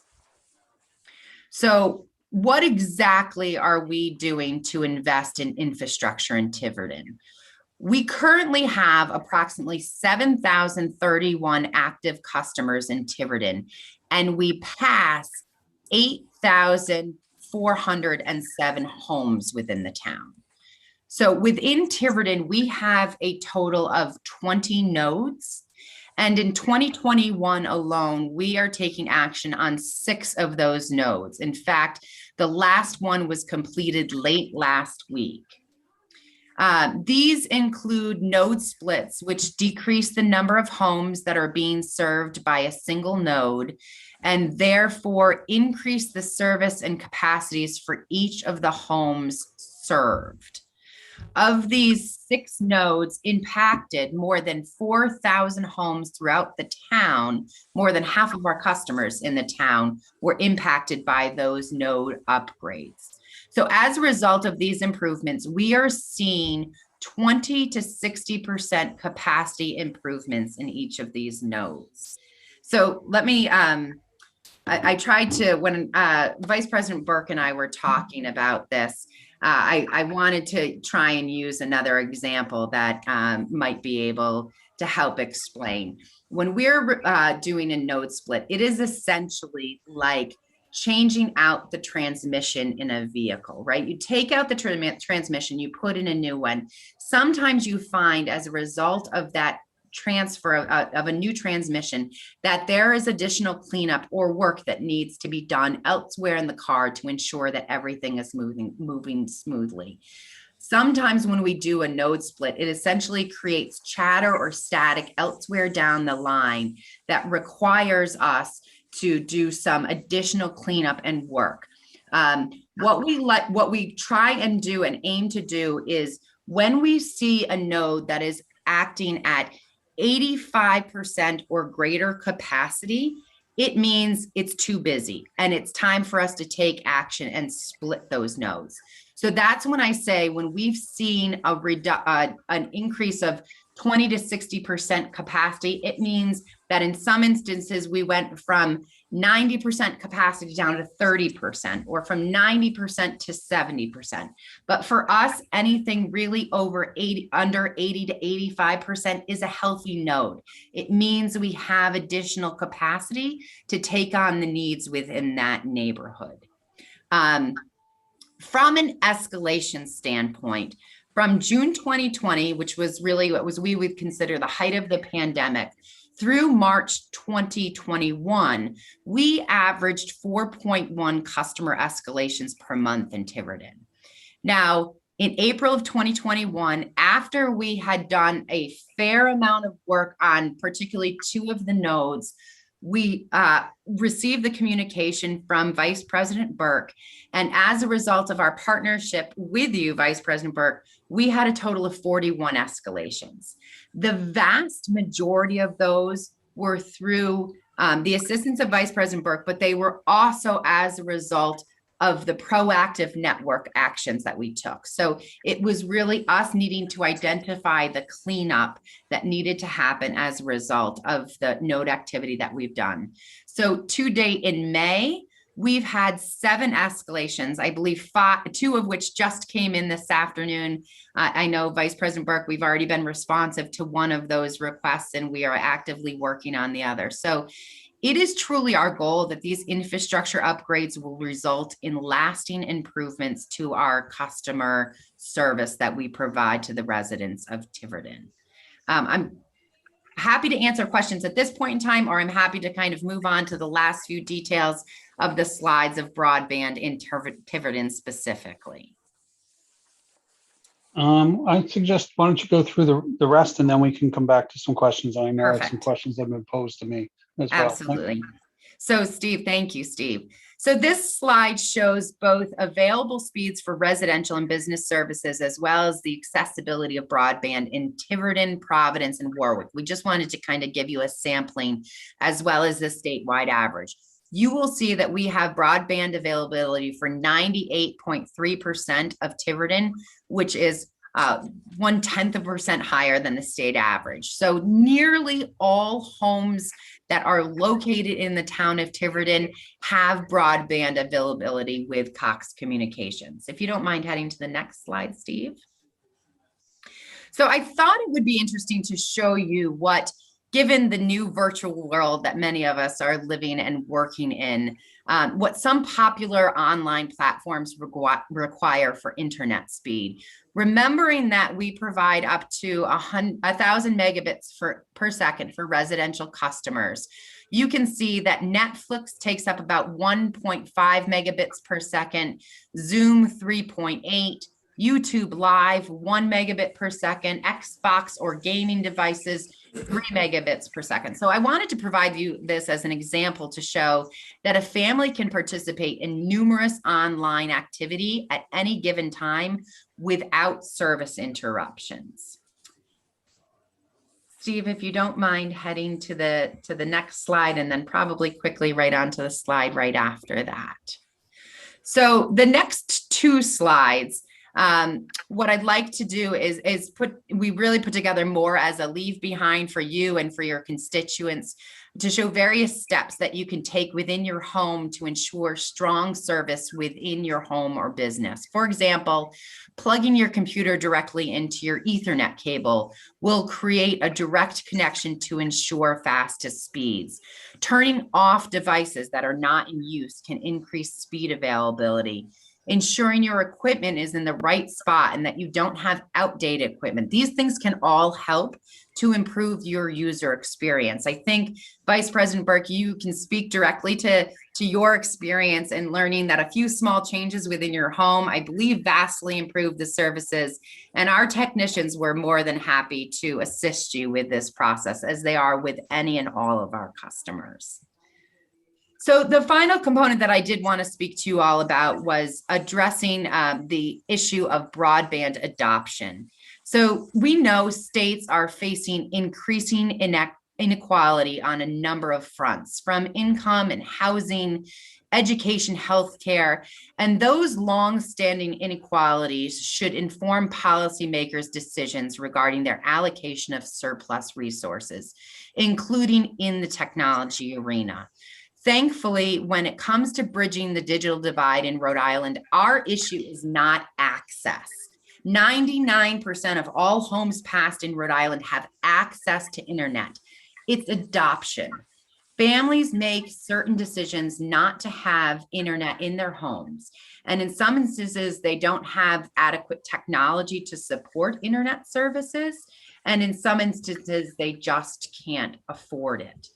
So the Cox family has for years been committed to bridging the digital divide with our Connect to Compete program. This is a program that began long before the pandemic, but it allows families with children in K-12 education that meet certain qualifications, such as participating in the free and reduced lunch program, to have access to our Connect to Compete program for $9.95 a month. Prior to the pandemic, this service was provided at 25 megabits per second. However, last March, we increased that speed to 50 megabits per second. And just this month, the Cox family announced that that increase in speed will be permanent for all C2C customers. So let me be clear that this program is not a revenue generator for the company. But the Cox family is truly committed to assisting in bridging that digital divide. And thankfully, in 2020, we saw nearly a 250% increase in families throughout the Northeast region take advantage of this program, connecting many more of them to the internet for the first time ever. We do not require annual contracts with C2C, and it includes free equipment and free installation. And we also partner with a nonprofit organization, PCs for People, to help our C2C customers receive refurbished equipment such as laptops and Chromebooks. But what's happening now? We're going one step further. So Steve, if you don't mind heading there, you go. Toward the end of last year, part of the federal government's recovery efforts, Congress approved the Emergency Broadband Benefit Program. This was $3.2 billion designated from the federal government to subsidize broadband for those in need. And so qualifying families can receive up to $50 a month for any internet tier. What don't we know? We don't know how long this funding is going to last. But we do know that it's providing right now much needed relief for families right here in your very community.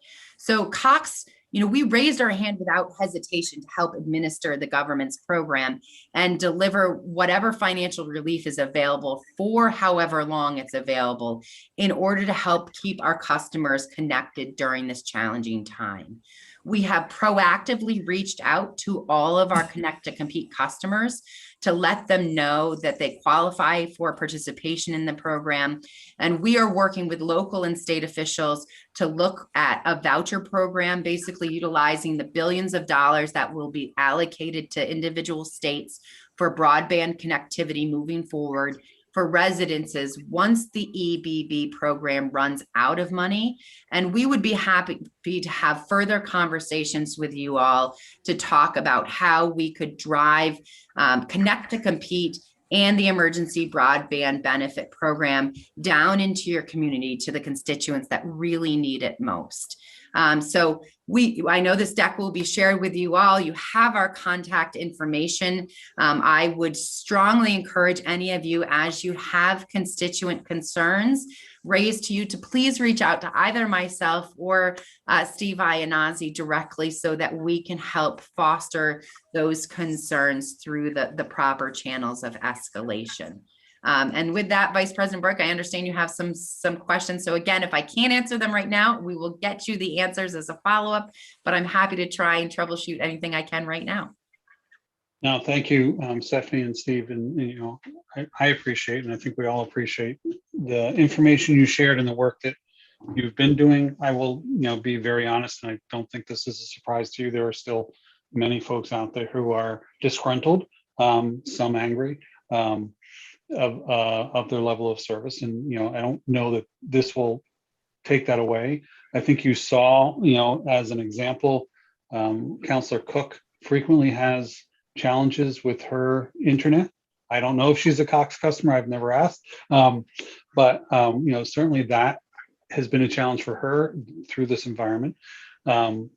I also know that I think you understand, but I want to give an example, and I won't name the name, but the one piece of correspondence I shared with you today of a young woman who lives in town and recently graduated and is working diligently to study for the law boards and the exams, not the LSATs.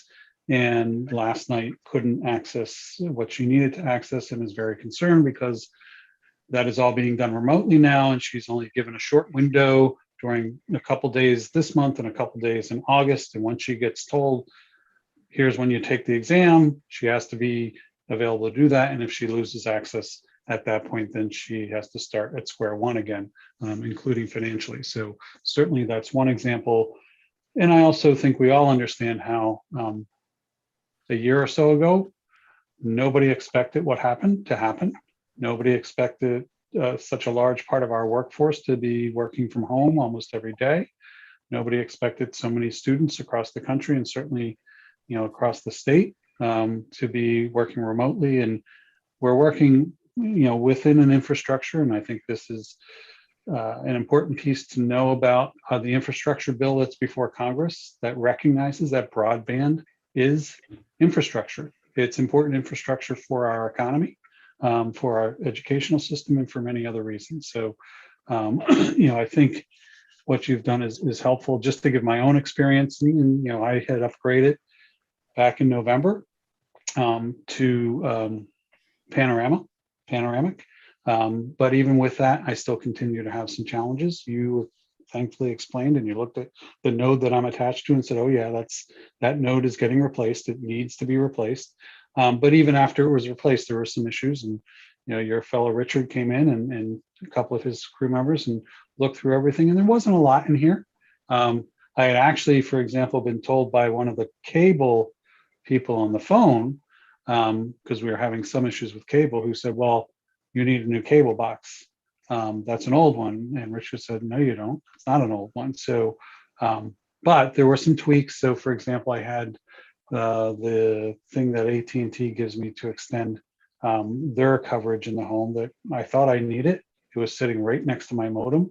I completely disconnected that in April and haven't put it back in. And both my and along with some other tweaks of changing some connectors and the like. But I now have really good AT&T coverage for my cell phone in my house, which I haven't had in years. And, yes, it's gone down a few times, but I've had really good internet connection. I haven't had the little reminders things coming up and saying your internet is too slow for what you're doing, blah, blah, blah. And that's been very helpful. I reached out to one of, I think, a couple things in terms of questions that folks have is, it seems to be, and maybe it is because of what I just explained and what you've explained, the frequency of outages, especially for internet, have been very significant and seems to happen much too often. And of course, sometimes it's in one end of town, as I explained when we first talked. We had to cancel one of our meetings because, not because we necessarily couldn't get on. I was able to tether to my phone. Others were able to, but we knew that our constituents couldn't get on, and that you can't have an open meeting if people are blocked from attending. So help us understand the more, and maybe it's just explaining a little bit more what you already have said, why things go down so frequently, both at the kind of macro level in the town, as well as at the house level. Sure. And so I'm going to address a few things. I made a couple of notes, so hopefully I can address a few things that you spoke to. First of all, I think, Vice President, you made a very good point about how we all had to pivot and shift the way we lived life in 2020, right? And so we as a company, we have our plans out, not 6 months, not a year, but 24 plus months, 2+ months. And as a result of COVID, we did 2 years worth of work in 6 months, right? We had to fast track a whole bunch of work. And so when I say that we've done improvements to 6 nodes within the town of Tiverton that touch nearly half the residents of the town, that is not something that was originally on the 2020 plan, right? That was when we saw utilization rates on these nodes creep up into the 80s and 90s and start to have impacts on people's services. That's unacceptable. And so we needed to get parts in. We needed to get supply chain components in. We needed to get our engineering and permits approved so that we could do that work necessary to make those improvements. We were working at breakneck speed. I can tell you our techs and engineers, they haven't slept in a year and a half, right, as a result of this. But that was, what I am hopeful of is that we are creeping up over, like the Band-Aid's been ripped off. The improvements have been made. The system is healthier than it's ever been before. We're monitoring your nodes down in Tiverton on a daily basis, and they are looking really, really good. So I think when we, particularly when a vast majority of those escalations came to us through you, Vice President Burke, so many of the conversations that our team was having with folks was, yes, we were having troubles in the beginning of the month, but everything seems to be working much better now. Or we had that handful of folks that allowed our technicians who are fully equipped in PPE and will adjust based upon the desires of our customers to come into the home and address some of the health issues that may occur as a result of the upgrades that happen outside of the home. And so we do encourage that. We certainly had a number of folks that as we worked through these escalations said, no, we're good now. We had these blips early on, or yes, I'm still having concerns and please come in, and we addressed and made improvements. And then we had some folks who said, I'm still having challenges, but I don't feel safe having a technician into my home right now, still in the time of COVID. Again, a lot has changed, right? And even a 4-week time span. But I would say that was really, the vast majority of those escalations that we received and sent back to Vice President Burke were resolved in a matter. Our goal is always, when we receive escalations from council people or elected officials on my team, we have a goal of resolution within 72 hours. So we try and get those teams on those issues as soon as we possibly can. The other thing that I do, and this is not an opportunity to point fingers, right? But these are all new systems that we're working in. So I always encourage you to look at what else is on your computer when you're going to get on a Zoom meeting. Do you have Teams open as well, and Outlook and the web, because your kids have been surfing on that and they're playing, there are a Zoom goes down all the time. Microsoft Teams goes down all the time. So there are multiple factors that may work into what your internet services is. That is not to say that if we have a problem, we have a responsibility to own and correct that as quickly as possible. And that's why working with members of the town council, we don't know what we don't know, right? And so in certain instances, we knew escalations came through Vice President Burke, and then we looked back and we said, well, this customer hasn't contacted us for 6 months or 12 months or 24 months. So we couldn't even know that there was a problem because they didn't reach out to us that there was a problem. Certainly there's times that we are doing work on a part of the system and we send out proactive notifications to folks.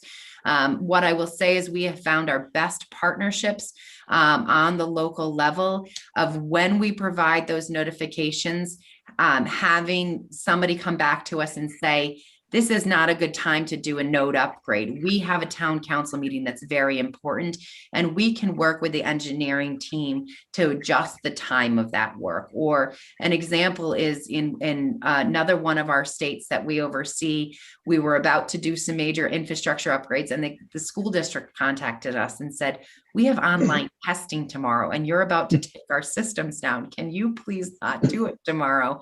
And we were able to work with the engineering team to delay that. So infrastructure improvements are inevitable. We have to do those at times. We try and do it during service windows that will have the least amount of interruption to folks' services as possible. But in order for us to remain state of the art, some of that work does have to continue. So as a follow-up, I think one thing I would hear from constituents is, well, why does it take somebody like a council member to call Cox on behalf of constituents? Why can't I get the same level of service, same level of help when I call customer service? And, one of the examples, again, that I gave you today, the person indicated, and obviously I don't have an opportunity to check all this out, but indicated that when they called, the person on your helpline, your customer service line, couldn't see any outage in the area. Now, at least, because I got two separate people contacting me today in roughly the same area of town. I could probably verify that there was some type of outage, but there was that disconnect between what they were hearing from customer service and them being told, well, I'll send a technician out. It's going to cost you $75. So a couple pieces in there. One is I don't expect an answer to this one, but if a customer calls the regular line and says, I need help with X, Y, and Z, this is going out, and a determination is made to send out a technician, and there's a charge for that. If the technician goes into the home and doesn't find anything in the home that created the issue, is that person still charged? That is an excellent question. I do not believe so. If I am wrong on that, Vice President Burke, I will respond back to you to let you know that I was wrong. But I believe that only if work is performed within the home is the customer charged for that work. Okay. I will also say that, in the specific instances of today, I believe we looked at the Carol log, right? And we had about, I believe, 3 or 4 calls come in from that specific neighborhood. But when they called in, they were already back up and running. So then it doesn't get logged into our system as an outage because they're already back up. So, if we see 10 plus calls come in within a very short period of time, then we say we have an outage and we have an issue. If it's 2 or 3 and they come in and by the time they've called in, they're already back up and running, we're not going to log that as an outage because it's not to the depth or breadth of what we would consider an outage to be. So in the situations, and I don't want to belabor it today, but in the situations today, I assume I wasn't able to get that information to you until later in the afternoon or sometime in the afternoon because I was tied up with other things. But I assume that you were not able to send. First off, my question is, do you know if that was node related? And B, even if it was, I assume that you weren't able to send a team out until sometime later in the day. So somebody who experienced an outage last night may still have experienced that today. So I do not know for certain that it was node related. What I will say is we had identified that there was one node that still had its mid-split late last week, right? And as we saw, particularly in the node that you reside in, Vice President Burke, that it was a few days after that, right? I think we identified it was about 4 or 5 days after that we saw the static really happen. And so what happens is sometimes as a result of that node upgrade, some of the wires are not as taut as they need to be, not in the node itself, but elsewhere down the line. And so our engineers look at the node and say, no, we've done all the work that we need to do. Everything looks beautiful in the nodes. And then the technicians work down the line and they say, oh, at this pole, there was something that was a little off. Or, another example that we had specifically with one of the node upgrades, we did the node split, we did the upgrade, and we were still seeing unnecessarily high static. And come to find out that there is an off-air broadcaster not far from that node, which was producing static into our wires. And so we had to work with them because they're approved by the FCC to get on a different frequency so that they weren't creating static within our wires. Something I had never known before could happen or could impact the service level. So my anticipation is tomorrow when we're able to do the comparison between these 2 escalations, it's going to be that it was probably related to the node upgrade that happened late last week. And it's a little bit of that work up and cleaning up the engine after the transmission has been replaced that will resolve the few issues that we saw today. I will tell you, I begged my engineering team to get out there a couple days before this meeting so that we could show running clear throughout the board. So the other piece that, and again, I got back to you on one of these individuals or one of these businesses recently. If my memory serves me, I only had 2 business customers reach out to me.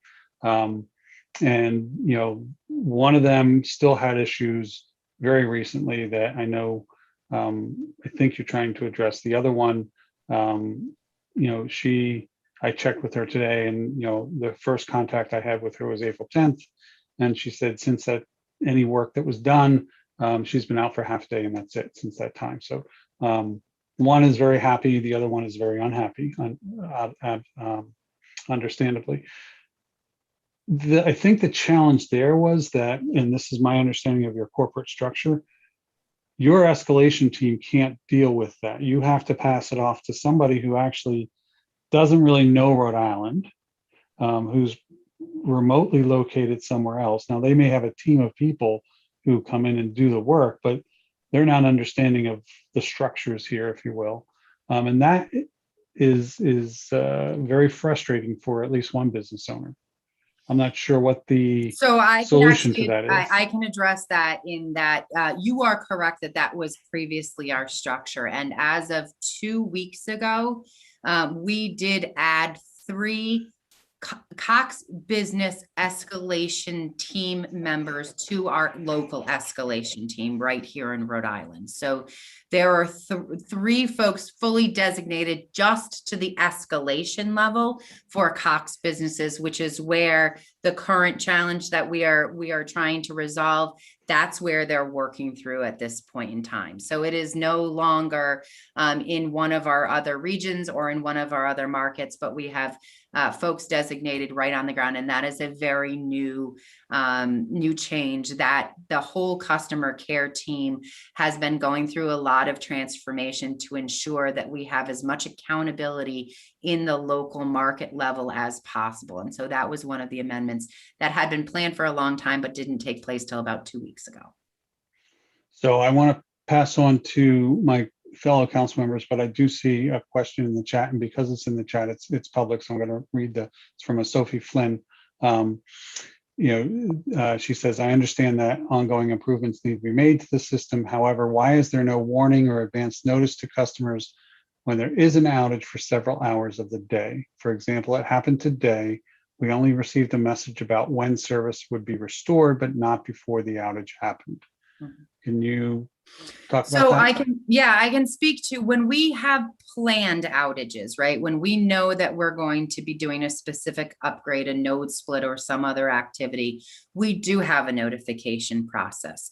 So folks are notified by whatever format, either text message or email, that they've put into our system for us to notify them, both 2 weeks and then 1 week in advance of the work. And then 48 hours prior to the work happening, we go out and put door hangers on all of the anticipated homes where the work is expected to occur. So that is for planned outages, right? When we have an outage as to something, let's say somebody hits one of the telephone poles that has a note on it, and all of a sudden we have significant damage. We obviously can't pre-notify, but we do send out the notification post that service has been interrupted. We try and give estimates as to when service would be repaired. Again, as I tell you, we're constantly looking at how we can improve and upgrade our system. So one thing that was discovered over the course of the last year is that not all of our systems talked to each other. So when customer care would be looking at some information, they might see an outage where a technician didn't see an outage, where an engineer did see an outage.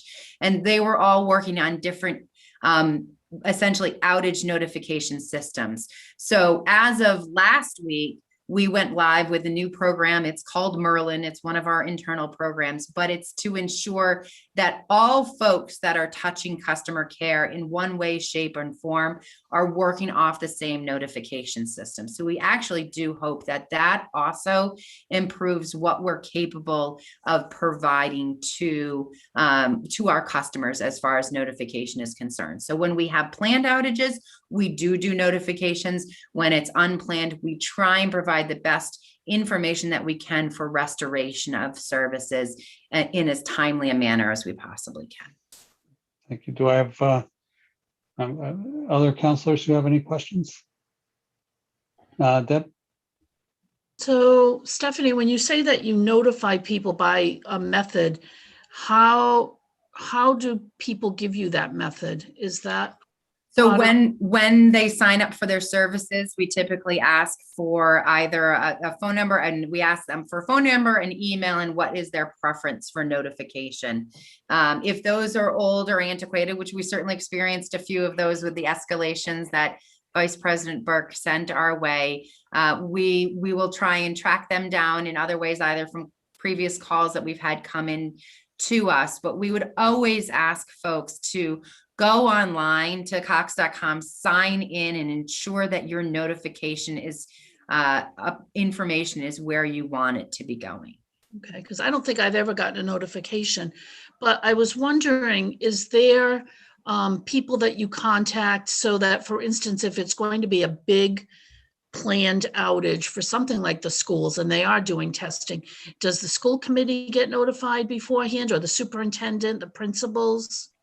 So traditionally not. And I will say, you know, I've been in this role just over well, I'm coming up almost on a year and a half now, but I've been looking at best practices of what's happening elsewhere in the country. And so in some of that discovery, I learned that down in New Orleans, they actually do have that practice in place. So they're meeting with their engineering team on a monthly basis to look at what outages are planned for the coming months, and then to do the proactive reach outs to municipal folks and to state folks to let them know what's happening and to coordinate that. So we are in the process of setting up that internal team and determining what is the appropriate level of notifications. Now, if a school is within that specific arena, they will get a note, that traditional notification.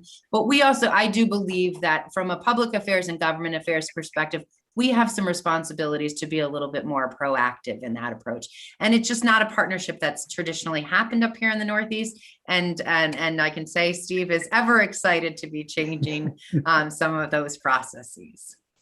And Deb, I will say that generally when there's an outage, I don't believe I have been getting a notice ahead of time, you know, when the outage happens, but I will either call or I'll use the app that I have on my phone. And there's the option of getting updates for it. So it'll say, you know, there's an outage. We estimate it's going to be back on at, you know, 10:15 tonight. And do you want to be updated? So that's at least how I've been able to work it. Because in my job, I get an email, like system-wide, there's going to be an outage of such and such a program. And so that you can kind of plan. I'm not always happy it's going to happen, but at least you can plan for it. And I think as far as Tiverton residents, obviously, you know, there's more issues in certain areas of town. And I know it's spotty in some places, but I think for people who are hearing this, and there may have been a lot going on and a lot of upgrades happening, but it's kind of like plowing the streets. We may have plowed 90% of the streets, but if your street has not been plowed, you're still not happy. So if all of this has been upgraded and it's not your area and you still can't get on, and your child can't get on to their school, and you can't do your telehealth with your doctor, you can't get your LSAT classes, we can't do our council meetings, you know, it's still problematic. And it's still something we hear from constituents from the north end to the south end, east, west, Tiverton, it doesn't matter. You know, they're angry and they're frustrated. And my area, I am, knock on wood, I periodically get the unstable internet when I'm on a council meeting, and I start getting the little nudge, like I'm gonna probably have to shut down. And I don't get it that often. So my frustration is very minimal compared to a lot of our residents who experience that daily or for hours upon a day. So I can appreciate we have grown internet need wise over the past year with COVID. And myself included, just expect I'm going to turn it on. It's going to be there. It's like you're running water, like your electricity. And when it's not there, you're back to Little House on the Prairie. And it's frustrating because it's not the world we live in, and we want everything immediate. So I thank you for giving us some of those examples. But I know there's still a lot of folks who are still frustrated.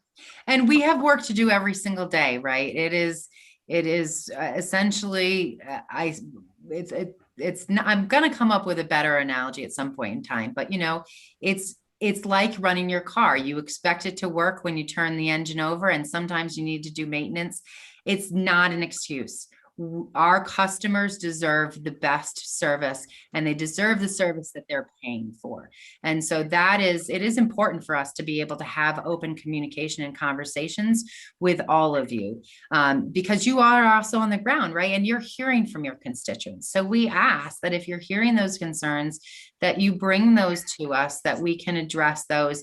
Sometimes it takes a few folks reaching out to say, oh, we didn't realize, but there's a larger issue here. And now let's get the full team down there to address it right this minute. So we are trying to be as responsive as possible. We are, now we're planning for the next 24 months, and let's hope that coming up in the coming months, we are all back out in large group gatherings and not having to do this virtual anymore. But we are also confident that we are doing and will continue to do the work, that we will always be able to be on these platforms and to do these types of meetings whenever we need to be able to do it, because that's what we are now required to do in 2021. Our lives are not going to go back to pre-COVID, right? And so we know that we have to continue to meet these demands. And I just ask for your continued partnership as we move forward. And I appreciate all that. And I thank you, Stephanie. And I'm going to make just one last comment. I think one of the frustrations that we hear also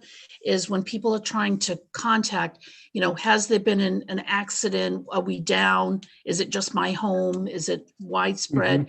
And they either can't get someone, they can't get a human being. And I think that's very frustrating for people, and or two different people are calling and getting two different responses. So it's the consistency, knowing that your internet will be out until 8 p.m.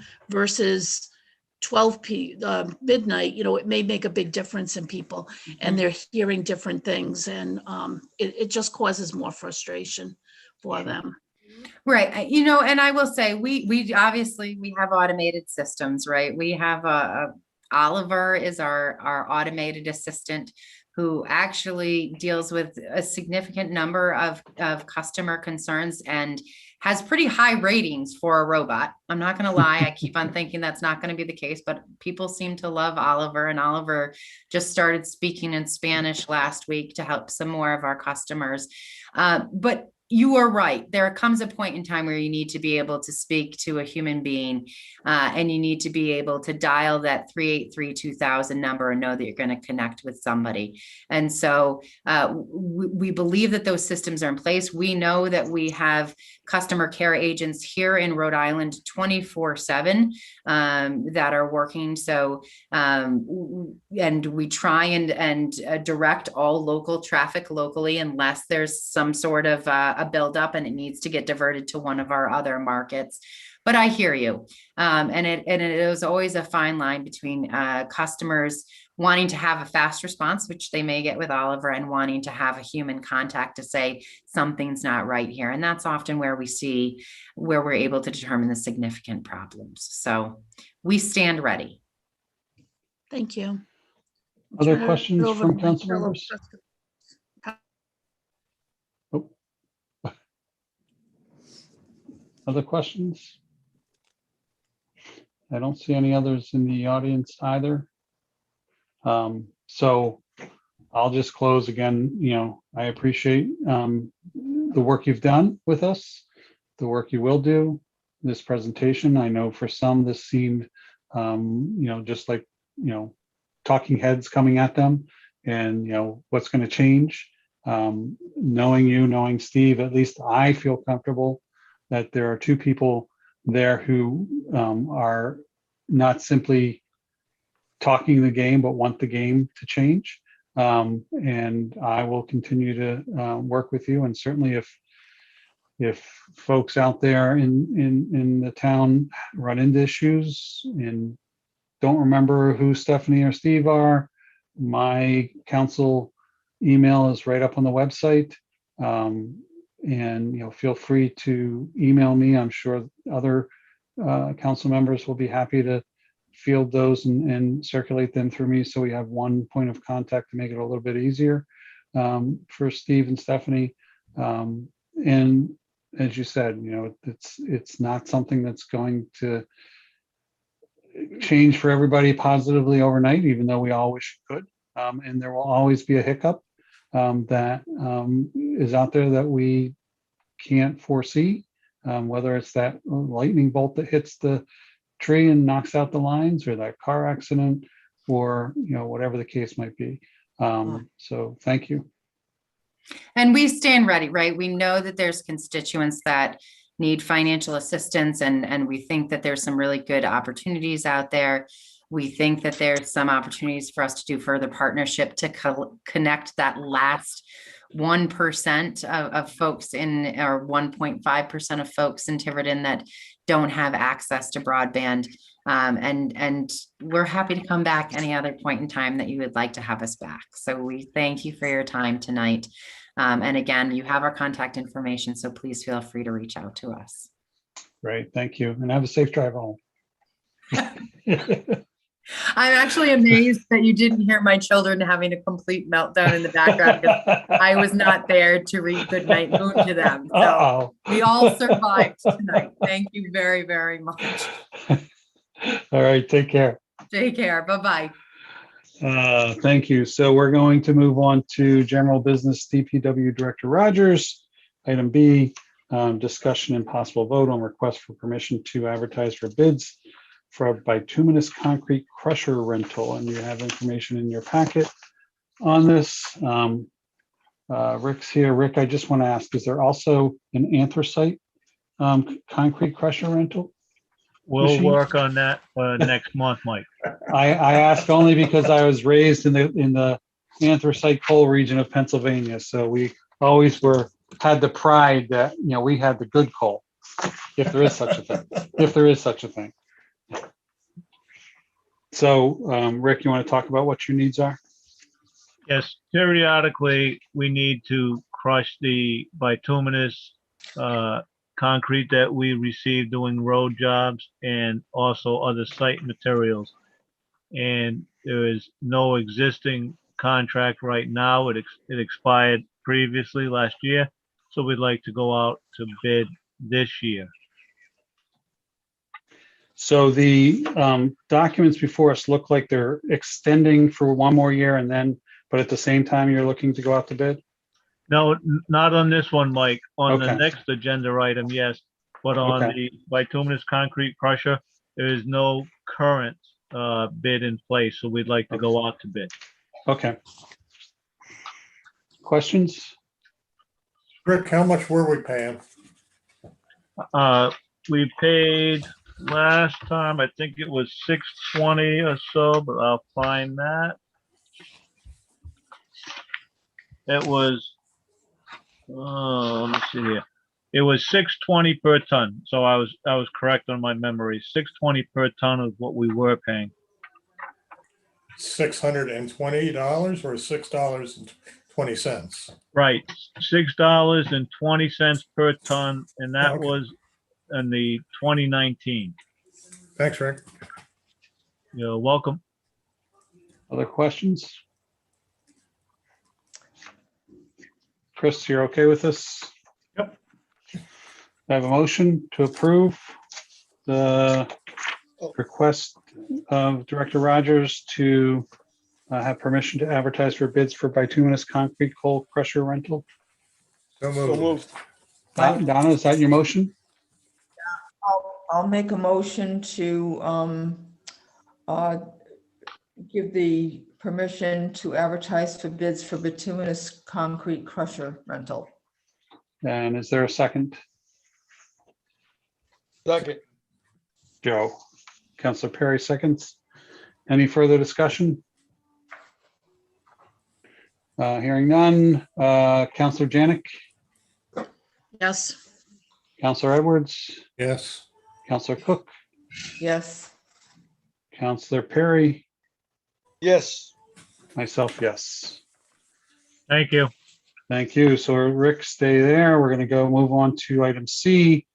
Director Rogers, discussion and possible votes on request to extend FY20 bid awards to FY22. And those are for number 1, bituminous paving, number 2, catch basin frames and grates, number 3, crack ceiling, number 4, daily landfill cover, number 5, diesel fuel and unleaded gasoline, number 6, guardrail installation, number 7, HDPE pipe, number 8, line painting, number 9, outs inspections, number 10, road materials, and number 11, septic tank pumping.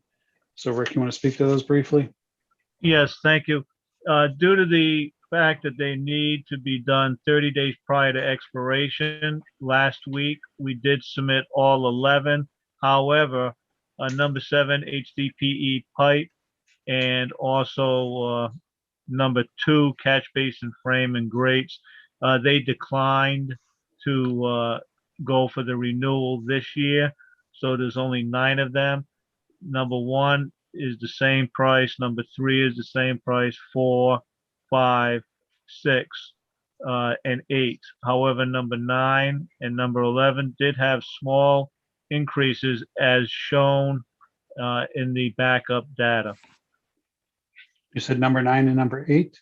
Yes, for the OWTS inspections, and number 11, septic tank pumping. So number 10 and number 8 are still the same? Yes, that's Yeah, correct. okay. Yep, okay. Sorry, I lost track of it. So questions first from the council?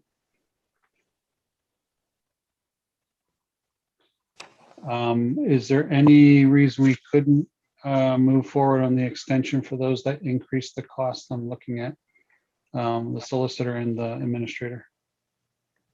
No, I see no reason not to. Okay. We They would don't actually have to save go money back by that. out to bid. They So don't have to go back out to bid, Chris? We'd save money by not going back out to bid. and there's no requirement for us to do that? No, because the original contracts had the potential of 2-year extensions. We did extend 1 year last year. This is the 2nd year of the 2-year extension. And the extensions don't require at the same price. It allows for a cost escalation. There can be a modification price if we agree. Okay. So, any other questions?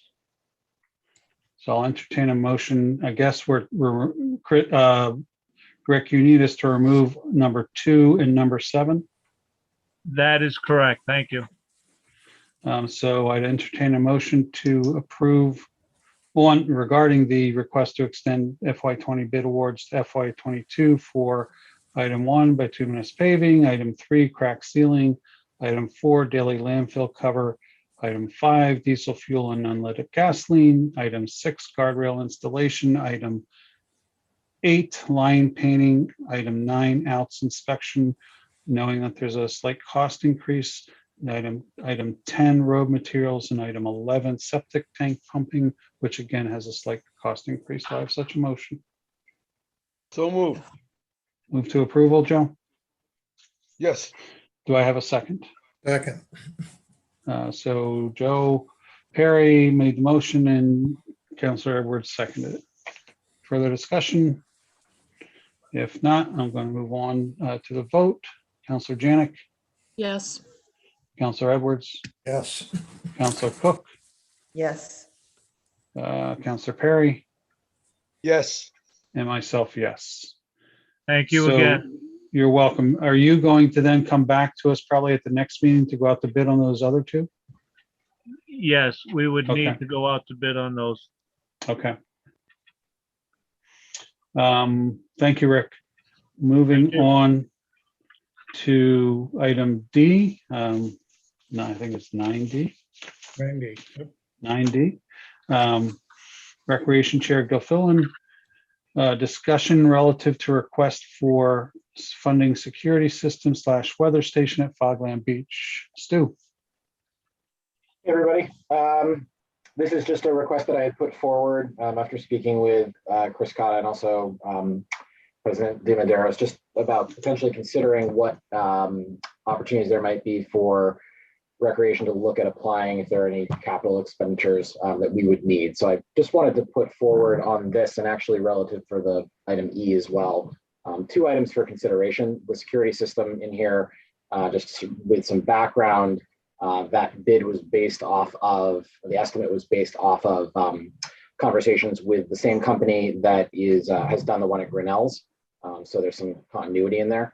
And the concept is that over the course of the last few years, there's been a lot of damage at Fogland.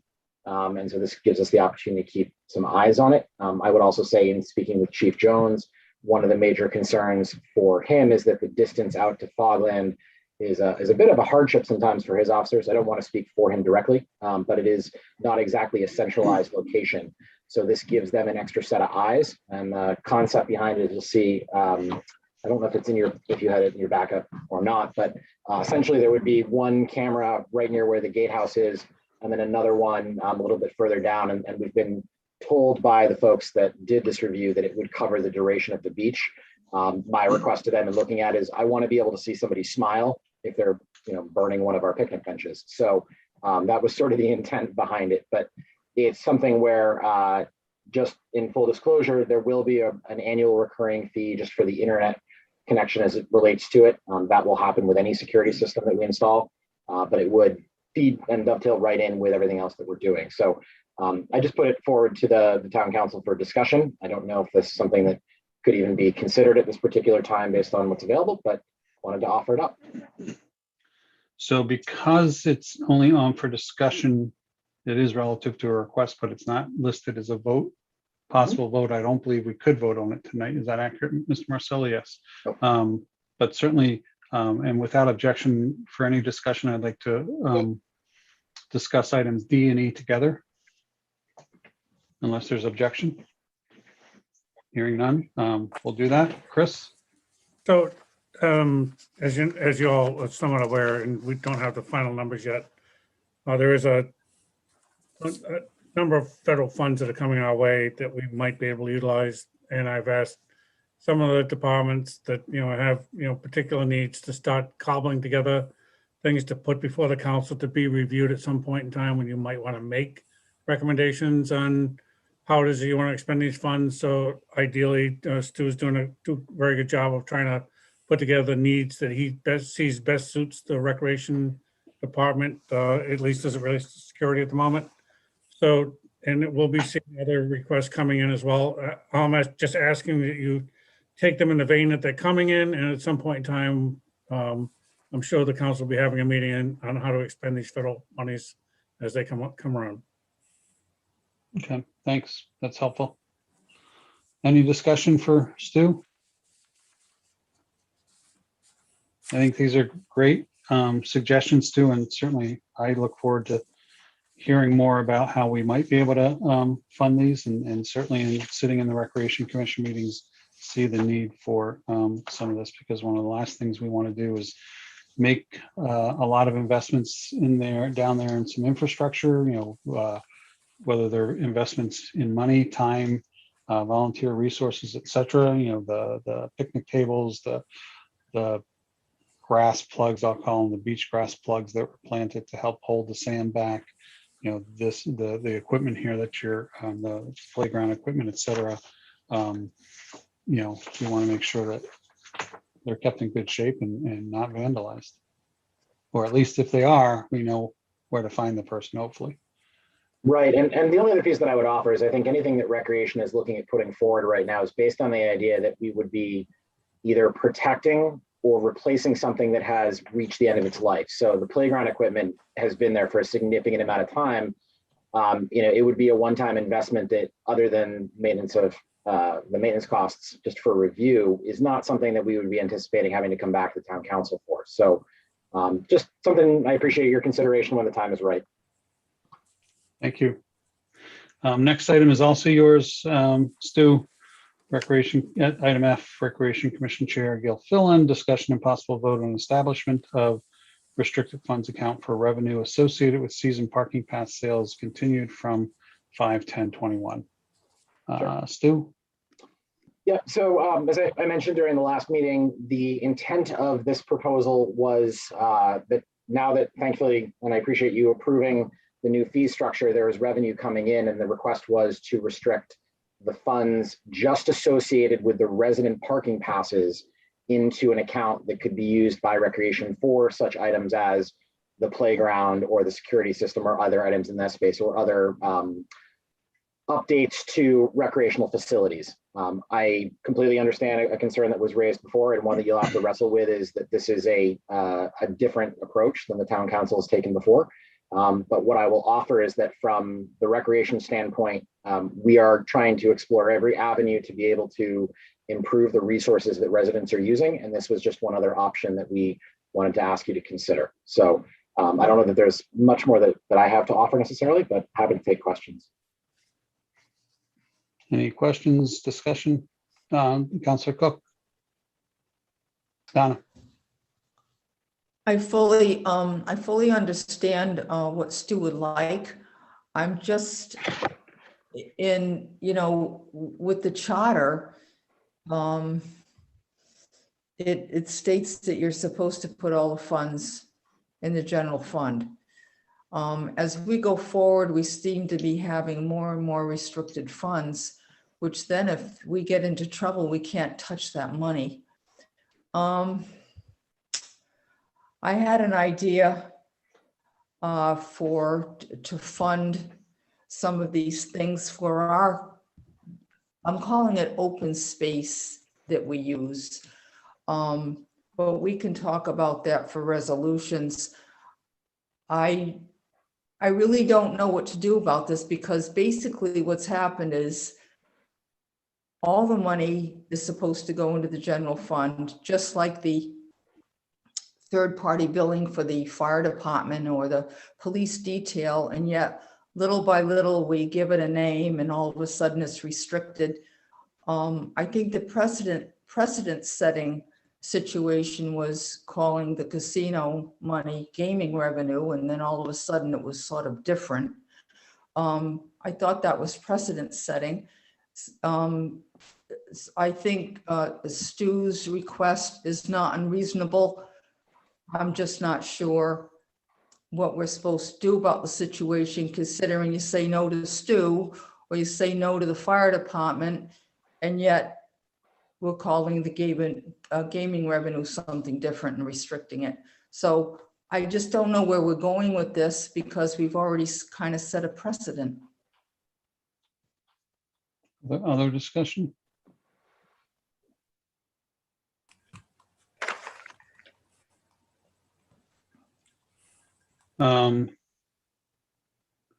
The only thing that I would add, I will say that I'm not necessarily fully agreeing with all of what Donna just said, but I do believe that if we were to look at something like this, it behooves us to look at it in the context of other similar requests that may have come down the line over the years and what makes sense. So I, for one, am not ready to, if I had to vote on this tonight, I'll be honest too, I would vote no.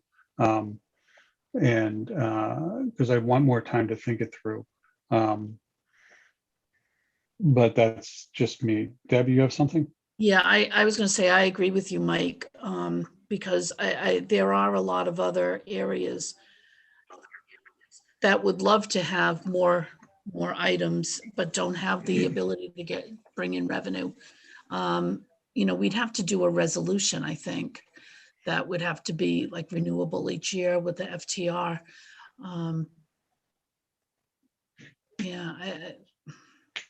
I think we would have to look It's at it really kind a of. conundrum, you know. We have some of them because we had set aside, we wanted capital funding and paving and the paving drainage, which was getting kicked out every year because we were taking that money for something else. So it was put there to ensure that we had some money to pave and to fix the potholes. But you're right, Donna, there are some other areas that we probably And need. not all departments bring in money. And then you go, well, what about the Harbor Commission? They get mooring fees. How about if they keep that and they can take care of the boat? I just don't know where it ends. Yeah. No, I think we need to kind of look at it as a whole too. I agree with that. Thank you. Yeah, I think everybody sees merit in the suggestion. Well, I shouldn't speak for everybody, but I haven't heard anybody not say that they don't see merit in the suggestion. It's really, it's one piece of the puzzle. Other discussion? So unless I hear any motion, I'm going to move on. Yeah. And Stu, thank you very much. Joe, you have something? Yeah, Vice President. The only concern I have is it seems like recreation, years ago, we had $135,000 designated for recreation. And the following year they cut us, and then the following year they cut, and they just keep cutting to the bare bone, and they expect the recreation committee to run programs or do things for the people of the town of Tiverton, and yet they keep cutting the budget. I think this was one of the reasons why Stu and the committee came up with this idea, because they'll help them be more self-sufficient to run programs for the town, rather than every year try to figure out a way of running programs without the money we've had previously. And I think that's one of the reasons why they've done this, but we're trying to do this. Certainly understandable, yes. Anything else in this item? Stu, go ahead. Just real briefly, and I first want to say that I completely understand where you're coming from. I don't fault you in the thinking, and I realize that this has a lot of tentacles with the idea. I do want to piggyback off what Councilor Perry just said, is that I think if you look at how recreation in this community compared to recreation in other communities is accounted for, Tiverton relies far more heavily on volunteer support than in other areas. And considering that we just received a $375,000 grant, the town did very kindly put up $50,000 to support that, but the rest is being done by volunteers to fundraise it. And so I would offer that from the standpoint of trying to move things forward, I hope that there's a way that if you look at the other items that I put forward today, there can be some cognizance of wrapping the two, all three of these things together. So if there's not an opportunity to restrict funds and have it go towards those type of items, how else do we get to where we need to get to? So I will leave you with those thoughts, and I will again thank you for your time and consideration. Much appreciated, Stu.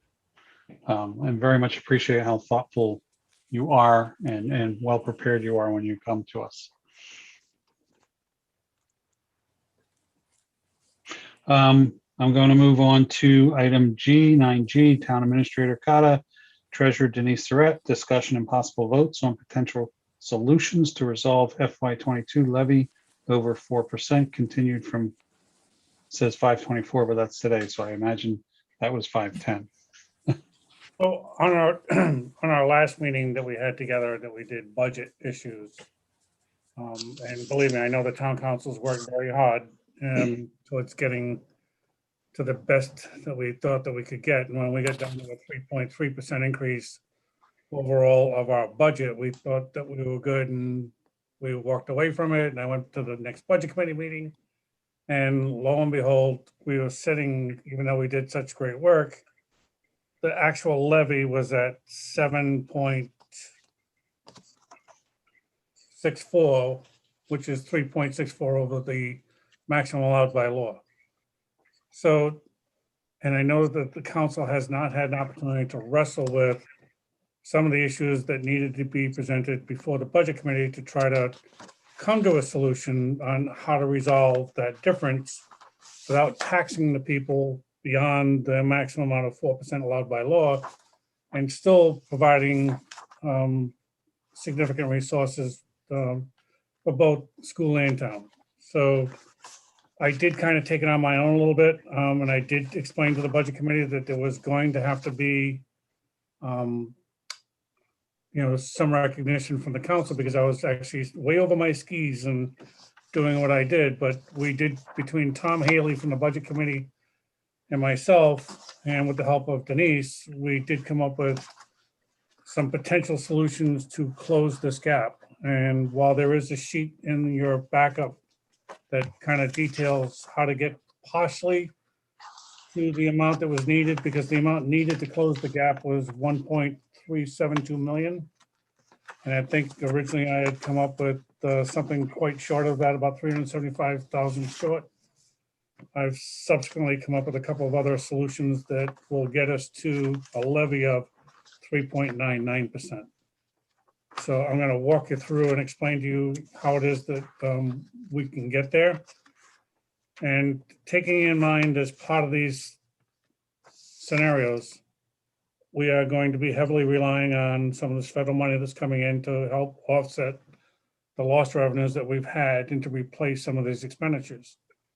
So the first three that we did on the original one was cutting paving entirely, cutting municipal capital by 90,000, which we did subsequently change a little bit, and cutting the municipal school capital of 532,500. And that was to leave some monies in there so that we could actually request the truck that's needed desperately by the fire department, because we are in desperate need of a pumper.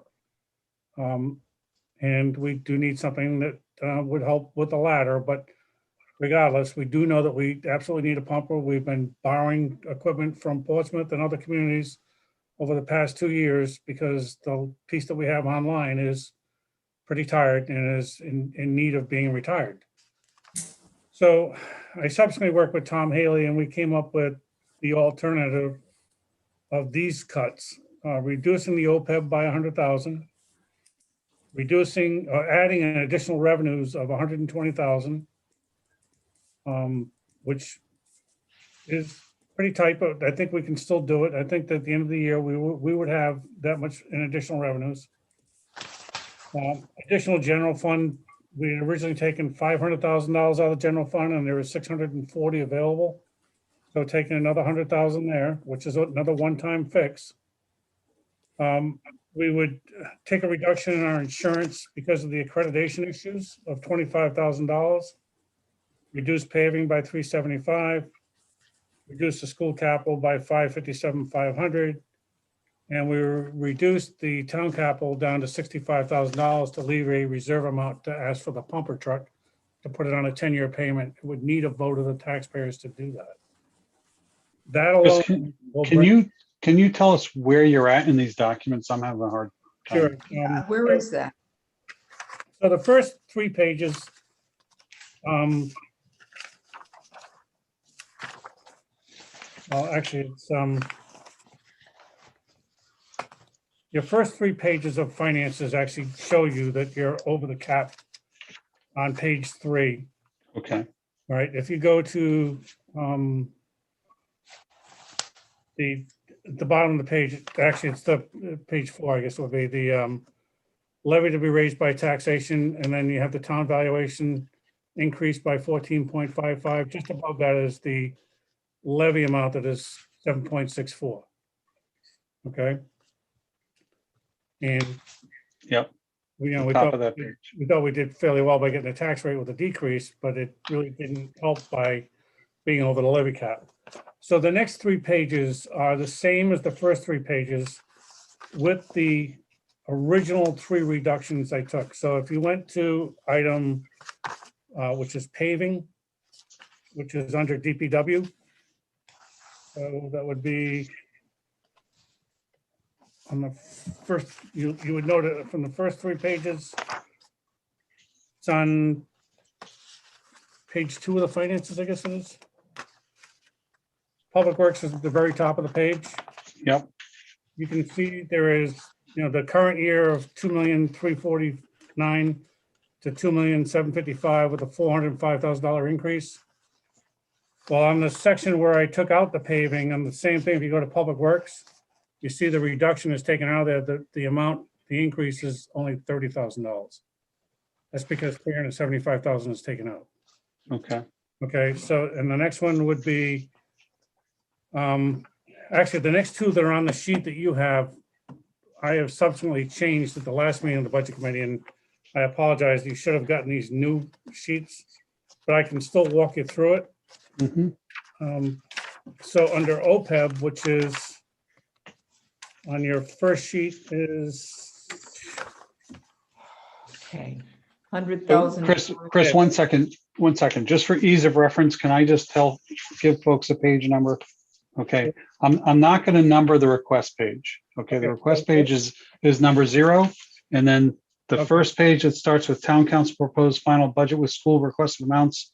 And you'll see a handwriting FY22 levy discussion. That's page 1. Then we flow from there. Page 2 is the first Public Works Department at the top of the page. Page 3, levy to be raised by taxes, 7.64 at the top of the page. Just stay with those 3 pages. Okay. So, but then the others get numbered 4, 5, and 6. So okay, those are the original projections to go to the Budget Committee with that I thought that would help get us near the 4%, and there would still be another $375,000 that we would need to cut. Okay. So before we had that meeting the night before, I thought of other ways that we could do this without hurting education, because they are in need. And I'm not saying the town side isn't either, but I looked at some things and said, well, because I knew that the Budget Committee would probably go right at that number, and this is a very difficult time. The rationale behind this issue is driven by, on page 2, the amount of money we took from the general fund. So if you look at the lower part of that, you'll see where the bold letters say less non-property tax revenue, and then you have from the general fund. In FY21, where we are now, we took $1.6 million. And we were looking at taking 500 for next year, and it left $1.1 million as a deficit. That's a lot of money to make up that we just don't have the resources to combat to equal the levy. So, it's not the school's fault. I mean, we're already making up $605,000 on their behalf because of a state aid cut, which is, again, not their fault either. So, they've intimated a number of times that it was difficult for them to have to, go further. They're already asking for another $1.4 million on top of where we are. So I was trying to help them resolve, to at least stay somewhat stable. So I thought, well, OPEB, we could take away and maybe replace with federal money. If we don't have the resources to do it, we've lost revenue, that would be a way to do that. So that comes off of page 1, about 2/3 of the way down, you can see OPEB. Yep. Budget $100,000 for FY22. We take that away. That now becomes 0. If we add $120,000 to revenues, that helps. So if you go to page 2, and go to non-property tax revenues, and you add another $120,000 to that. And some of that we're going to make it by changing the open space issues, because I think that was $50,000. So it really is only like another $70,000 over $7 million that we're generating. And I'm pretty sure that we can fill that hole. We will find the appropriate counts to fill it in at. Taking another $100,000 from the general fund would help. That'll move that $500,000 to $600,000. The money is there and available to utilize. But it does create a problem for the subsequent years. So every year we take out of the general fund, it's another revenue that we don't have another ability to make it up.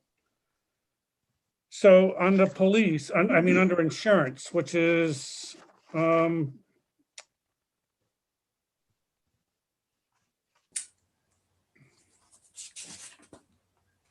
3 above the OPEB on page 1. We took another $25,000 out of that because of the accreditation of the police department, reduced our liability. again, on page 2, where Public Works is, where it has the $405,000, if you take out 375 from there, that leaves you $30,000. Under municipal capital, which is further down on the page, it's right below the SRO, you'll see equipment for time payments, capital for the town, and capital for the school. So the 115 originally was $100,000 for the pumper and 15,000 for the library. If we took 65 out and left a $50,000 payment, we can either take the other 50 from, you can take it from the gaming monies that we have sitting in abeyance that needs to be, a committee formed to, or we can potentially use some of the federal money. That I don't have clear line of exemption for to do that. But I believe because of the lost revenue that we will be able to make it up. Okay, I have And a then the question. last item is I took out all of the school capital because it's on our side of the budget. It's not an MOE issue. And again, we're looking at taking the gaming monies and making that available to the schools as well as the town. So, and we are working, it's something we'll talk about in executive as well, but we are working on trying to resolve this gaming money issue. And so that brings us, those cuts alone will bring us to a negative $4,946. It's actually a positive to us and brings the levy to 3.99%. We'll still get fully funded at the maximum 4% that they're allowed by law. And we will have to go through whatever machinations we need to do to either use gaming monies or other federal monies to make up these differences somewhere else.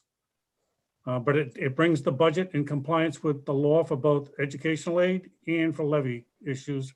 And it still creates a reduction in the tax rate down to 9.9%, which brings it from 1619 to 1459. Thank you, Chris. Donna? Yeah, thank you, Chris. I'm sorry, I find, even though I've listened, it's kind of hard going from page to page. I'm a little confused about what we're doing, but I do know the OPEB. I was just wondering, are we allowed to just take the police pension right out of it? And when the monies come in from the federal, put it back? No, I can't touch the pension plan at all. No. No, the money, it's not in there yet. The So $700,000 that we put to the police pension, can we not do that and wait for the money to come in and then put it in? I would not recommend doing that at all. And I think Denise is trying to answer that. Denise? There's a specific clause in the CARES Act money that unless a pension is tied to an individual's salary, if you cannot use the federal money to fund a pension plan. And it used a specific example of like a police pension plan where it's for a group of people. And we have this one-time funding mechanism. It specifically states you cannot use it for that. I read it again today just to make sure. So when the state settled its issue with Google years ago, there was a lot of controversy over using federal forfeiture monies to pay off pensions. And this is the direct result of that. So none of the ARA monies or the American Recovery Program monies, they are totally prohibited from making pension payments. Okay. The casino revenue, it's almost what, $1 million by now? We expect it to be somewhere around $1.2 million by the end of the year. All right, I think we need to use it to bring the levy down, just period. So I don't think tonight we're looking at where the money's coming from. That would be one suggestion. And I think I don't have the resolution in front of me. I think there are some restrictions on the way, because of the way that resolution is written, to be able to use those at this time, but I don't have the resolution in front of me. So I don't know if Mike. Well, it's not actually a resolution. It's an ordinance that. The ordinance. Okay, which once again, is hoarding money in a spot and we need it. So it needs to be released because that money is supposed to bring down the levy and help people with their taxes. And yet it's being kept on the side right now. There and was it's never any needed. indication that that money was going to automatically reduce the levy. The money is put into the town to be able to use the money. That's your opinion, but that's not necessarily what it was never said that it was going to Yeah, automatically simply no, reduce the levy. I'm sorry, Mike, the promise to the people was it's supposed to be used to bring down taxes. Now, I know there wants to be plans and this and that with it, but the problem is that there's no reason to keep that money on the side and then have the people make it up with their taxes for non-tax money from the casino that should be used to help with that levy. That's just. And it helps with the guess it levy is by just- using it for other investment opportunities that we might need, such It as needs- Not right infrastructure. now. You need to bring the levy down and you need to use the money now. Okay. Other questions? Are we gonna vote on? Are we Right gonna now, I'm vote on looking, this or? right now, I'm looking for other input from other council members. Well, Jay? In all deference to Chris, and I know he's looked at this long and hard, I'm getting a little nervous about too much reliance on what we may or may not be able to do with federal money.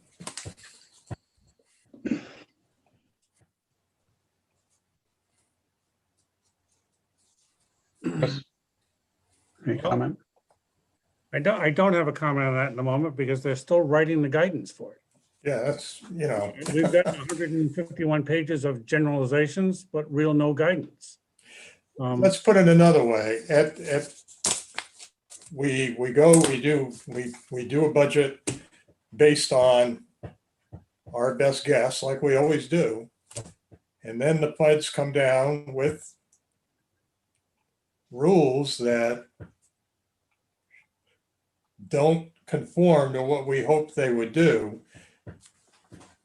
How are we going to make that up? I mean, we do have the casino revenue, of course, whatever is there. And maybe we won't spend all the allocated funds, the 1.6 million we allocated for this year from the general fund.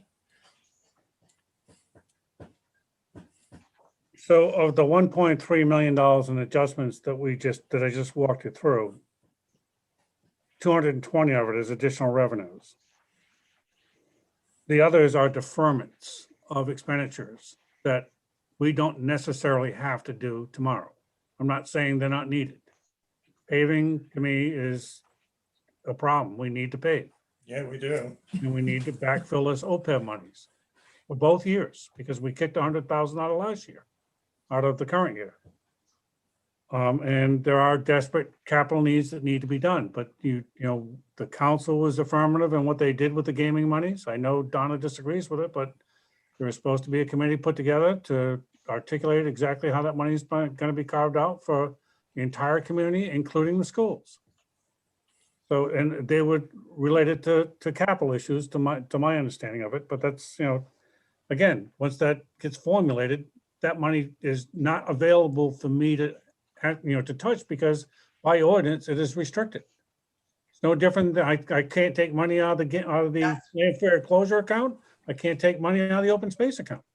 That's what I mean about restricted funds. It's a problem. But they'll get resolved eventually, Donna. But in the meantime, we still need to come up with a legal budget. And this is the best solution unless somebody else has another alternative to make this budget so it conforms to the law. But it's the one thing we do have control over. We can't release those funds.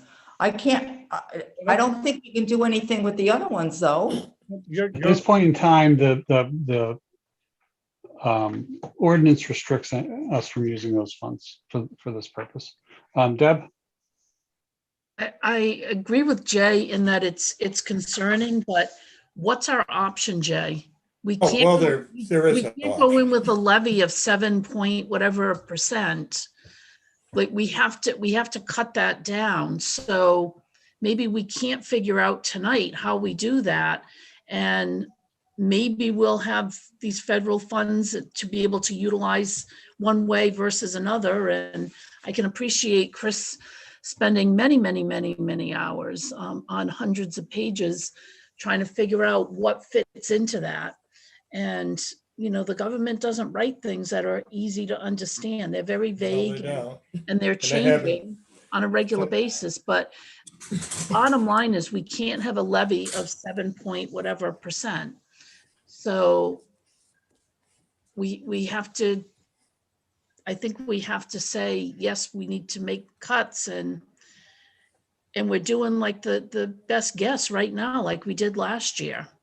And some of it worked out and some of it didn't, and some of it we had to move around again, but it's the best guess. And, you know, we don't have a crystal ball and see what we'll be like next fiscal year, but it's the best guess at where we are right now. And we did push off a lot that, you know, we're going to have to pay the piper at some point. Well, it's also important to remember here, what Chris is recommending to us gets us to 3.99%. However, that's just a recommendation to us. And he'll make the same recommendations to the budget committee. And what they do, who knows? I mean, what Chris has presented here gives the school a 4% increase, which the budget committee may not be willing to do. So, you know, the 3.99 is one way to go, and it may change. And then, of course, who knows what will happen at the FDR. So can I ask this? What happens if the budget committee comes in and the levy's above 7? We as a council have to vote, has to be a supermajority vote to send a request to the state, I forget which office, to go over the levy. And what if we don't want to do that? Does the budget committee have to go back and you have to cut? It has to be reworked. It has to come back. It has to go back to the budget committee. There's no budget that can be put before the voters on a ballot that exceeds the 4% levy, whether it's the budget committee's budget, the town council's alternate budget, or school committee's alternate budget, or a petitioner budget. They cannot exceed the levy amount. So it's a pretty difficult and dire situation. And, you know, you don't have to go over the levy if you don't want to. And if you want to, you can ask to exceed the levy, and you have to give the Office of Municipal Finance justification to do that. Now, there is justification to do that, but I'm not saying that, you know, that anybody should be twisting your arm to make that call. If we can get by, and I think that we can, and I do think that there will be some relief. We will have approximately $5 million coming into this town over the next 2 years to deal with these lost revenues. And in year one alone, we can justify $1.8 to $2 million in losses that we will never recoup, that we will be able to utilize for these issues. So, I'm a little bit hard pressed to say that this is not a reasonable methodology to attack this and still have the gaming monies available by committee to figure out exactly what the town wants to do with that, so that those funds do not year after year get blended into the budget, so that if this ever happens again, we're back in this boat again. And that was the purpose of taking them out and restricting them by ordinance. Right. And to be clear about, as Mike said, the council has to have a supermajority vote to entertain the idea of exceeding the cap. Right. But the town council president has to produce and send a letter. No, but that's pro forma. That is pro forma. No, Maybe, it's maybe pro not. forma. It's pro forma. Joe? Yeah, we had this issue last year and we ended up, I don't know if Donna remembers it, but I made a motion that we should go through the whole budget again and take $100 off every account. And that brought us down to a 1.79 last year, where we were like around 3. That may be something we may have to do again this year, is look at at the budget again later on and try to, come up with some other ways of cutting. Well, in order Joe, to I get do to that Hang levy on, rate. Donna. Hang on, Donna, please. Hang on, Donna. Joe, are you done? Yeah, I don't know that because I don't have the timelines in front of me, unless we met again very soon, that we would even have the time to do that based on the timelines required, if we wanted to do that. Budget Yeah, committee Donna? has to submit June 3rd. Okay. Donna? Yes, I remember that very clearly, Joe. In fact, I was thinking that it would be a good idea this year and how to put it into play. I don't have a problem with it. It needs to be done. Chris, based on your ongoing work on this, do you think something like that would get us to the dollar amount that we need to get to? Personally, I don't. I don't think that that's prudent or a prudent method to go. Somebody taking $100 out of every account isn't gonna, some of them are gonna make the accounts that you can't even buy what we're obligated to do. It sounds simple. It really, I'd rather deal with 4 or 5 different accounts than to have to deal with every account in this budget.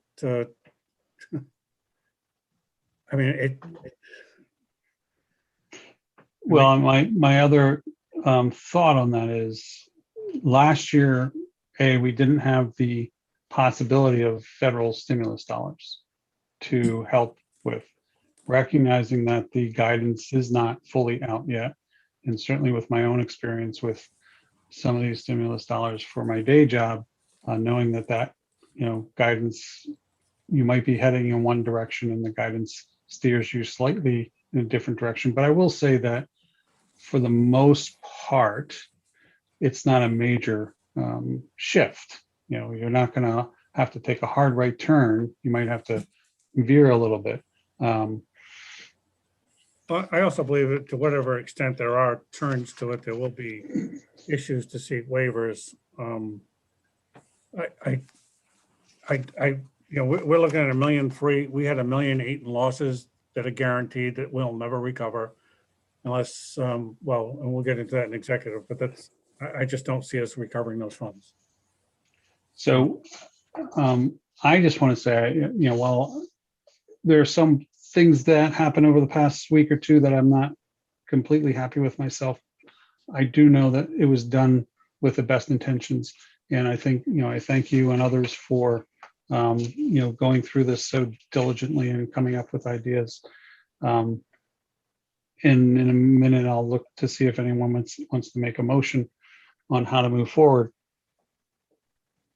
However this comes out from our end, I believe we all have put in 100% plus effort, 120% plus effort to bring our expenses in line in order to allow there to be the revenue, the funds needed for the schools to operate as effectively as what we can do without cutting into the bone of municipal operations.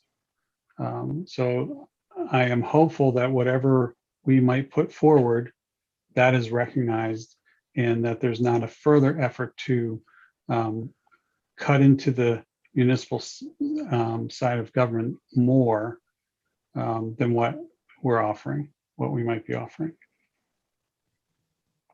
So I'm going to suggest the motion. If anybody wants to make the motion, feel free.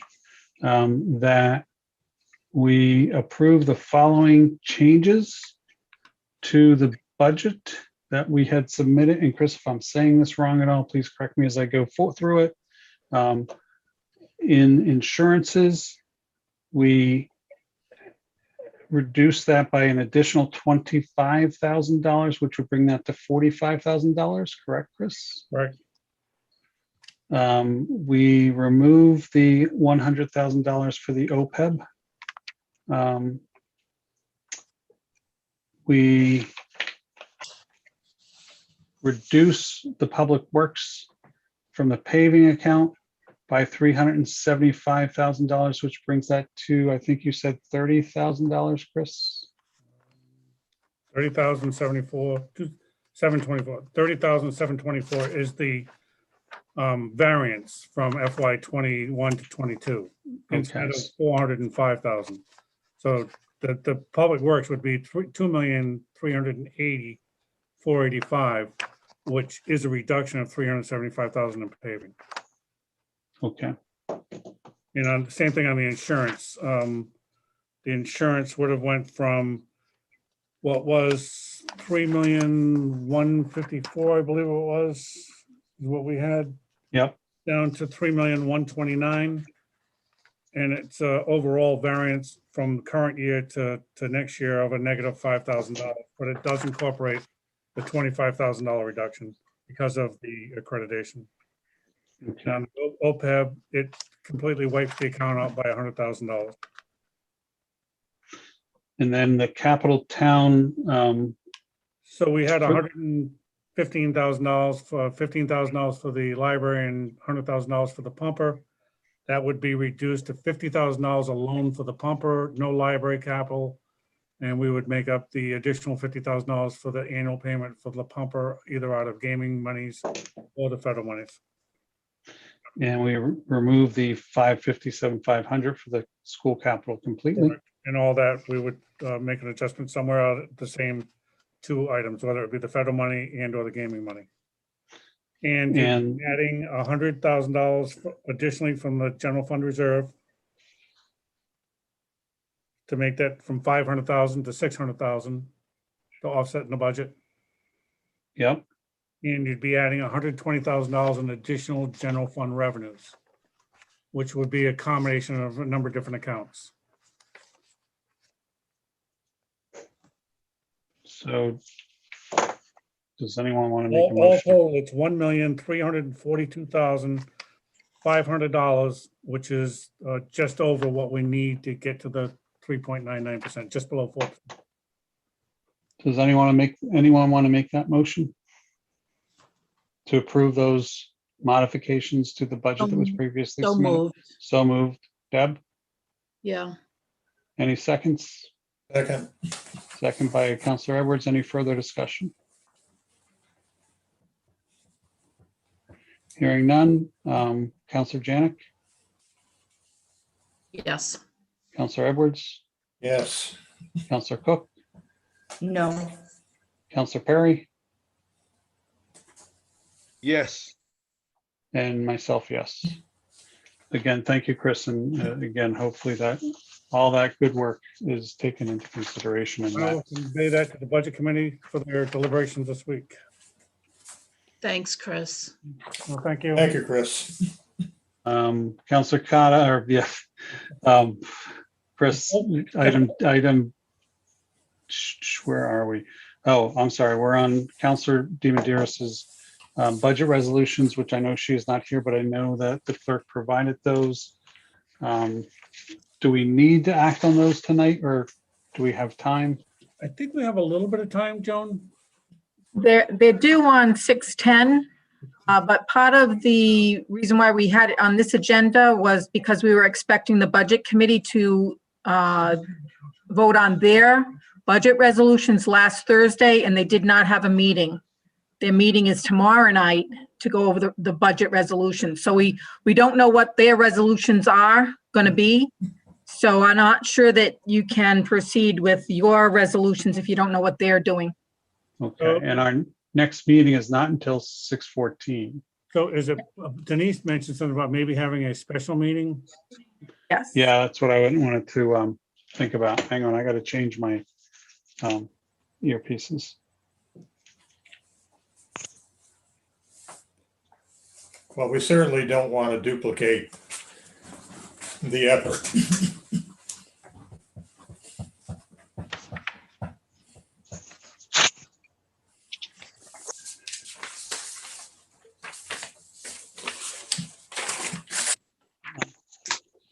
Donna has her hand up.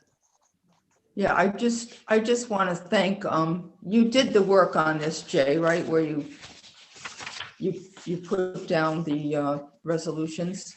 Well, I tried to make it a little easier to, Yeah, Thank you, thank you. It's I'm a back. really good worksheet. I appreciate it. Thank you. try to give everybody an idea of what, the problem with these where a lot of them are a lot alike with just small They changes. are. The biggest thing Yeah. we got to pay attention to though is because a lot of these are instructions to the treasurer about how to proceed. So we got to be very careful about getting the dates, the drop dead dates correct. So that's why I suggested we float them by her quick to make sure that they're correct. Whatever we decide to do. Right. So do we want to schedule a special meeting for this purpose to go over the resolutions? I would, but let's see. I think it's best to do that. We have to have it in by the 10th. Yeah. So the how, go Budget ahead. committee is meeting tomorrow night and Thursday night, but Joan said it's on their agenda for tomorrow night, It is. the I 25th. believe they'll be done by Thursday. This is a holiday weekend. I don't know what folks want to do with that. And I also know that Denise is pretty tied up this week, so I think she would like to be involved in that conversation. I would think so. June 7th, on Monday, is a joint meeting of some sort. Is that confirmed, Joan, the joint meeting with the planning board, et cetera? That I was scheduling for June 10th. June 10th, okay. Oh, is that what it was? 7th, 9th, or 10th? Was that what it was? Yeah, it was the polling for either June 7th, 9th, or the 10th, Okay. and most of the responses were available on June 10th. So I was planning on scheduling it for that date. I'll get my eraser busy here. So do we want to look at the 1st or the 2nd of June?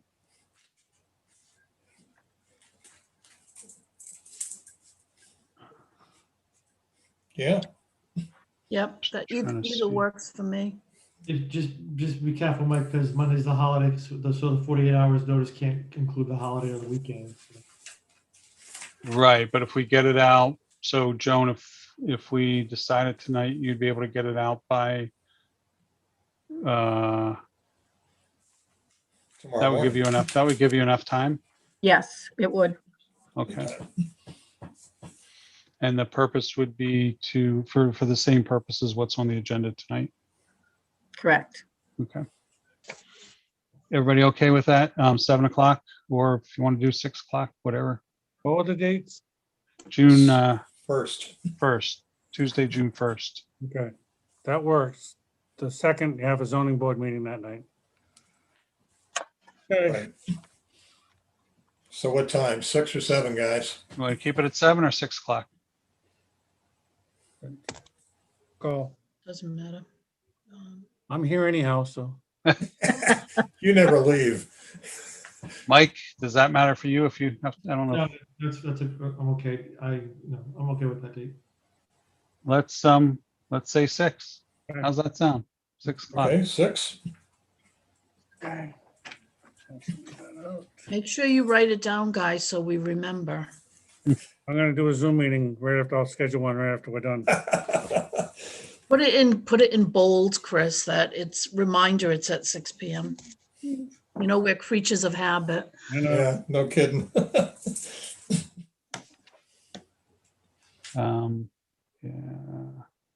Oh, I don't want to put that on there.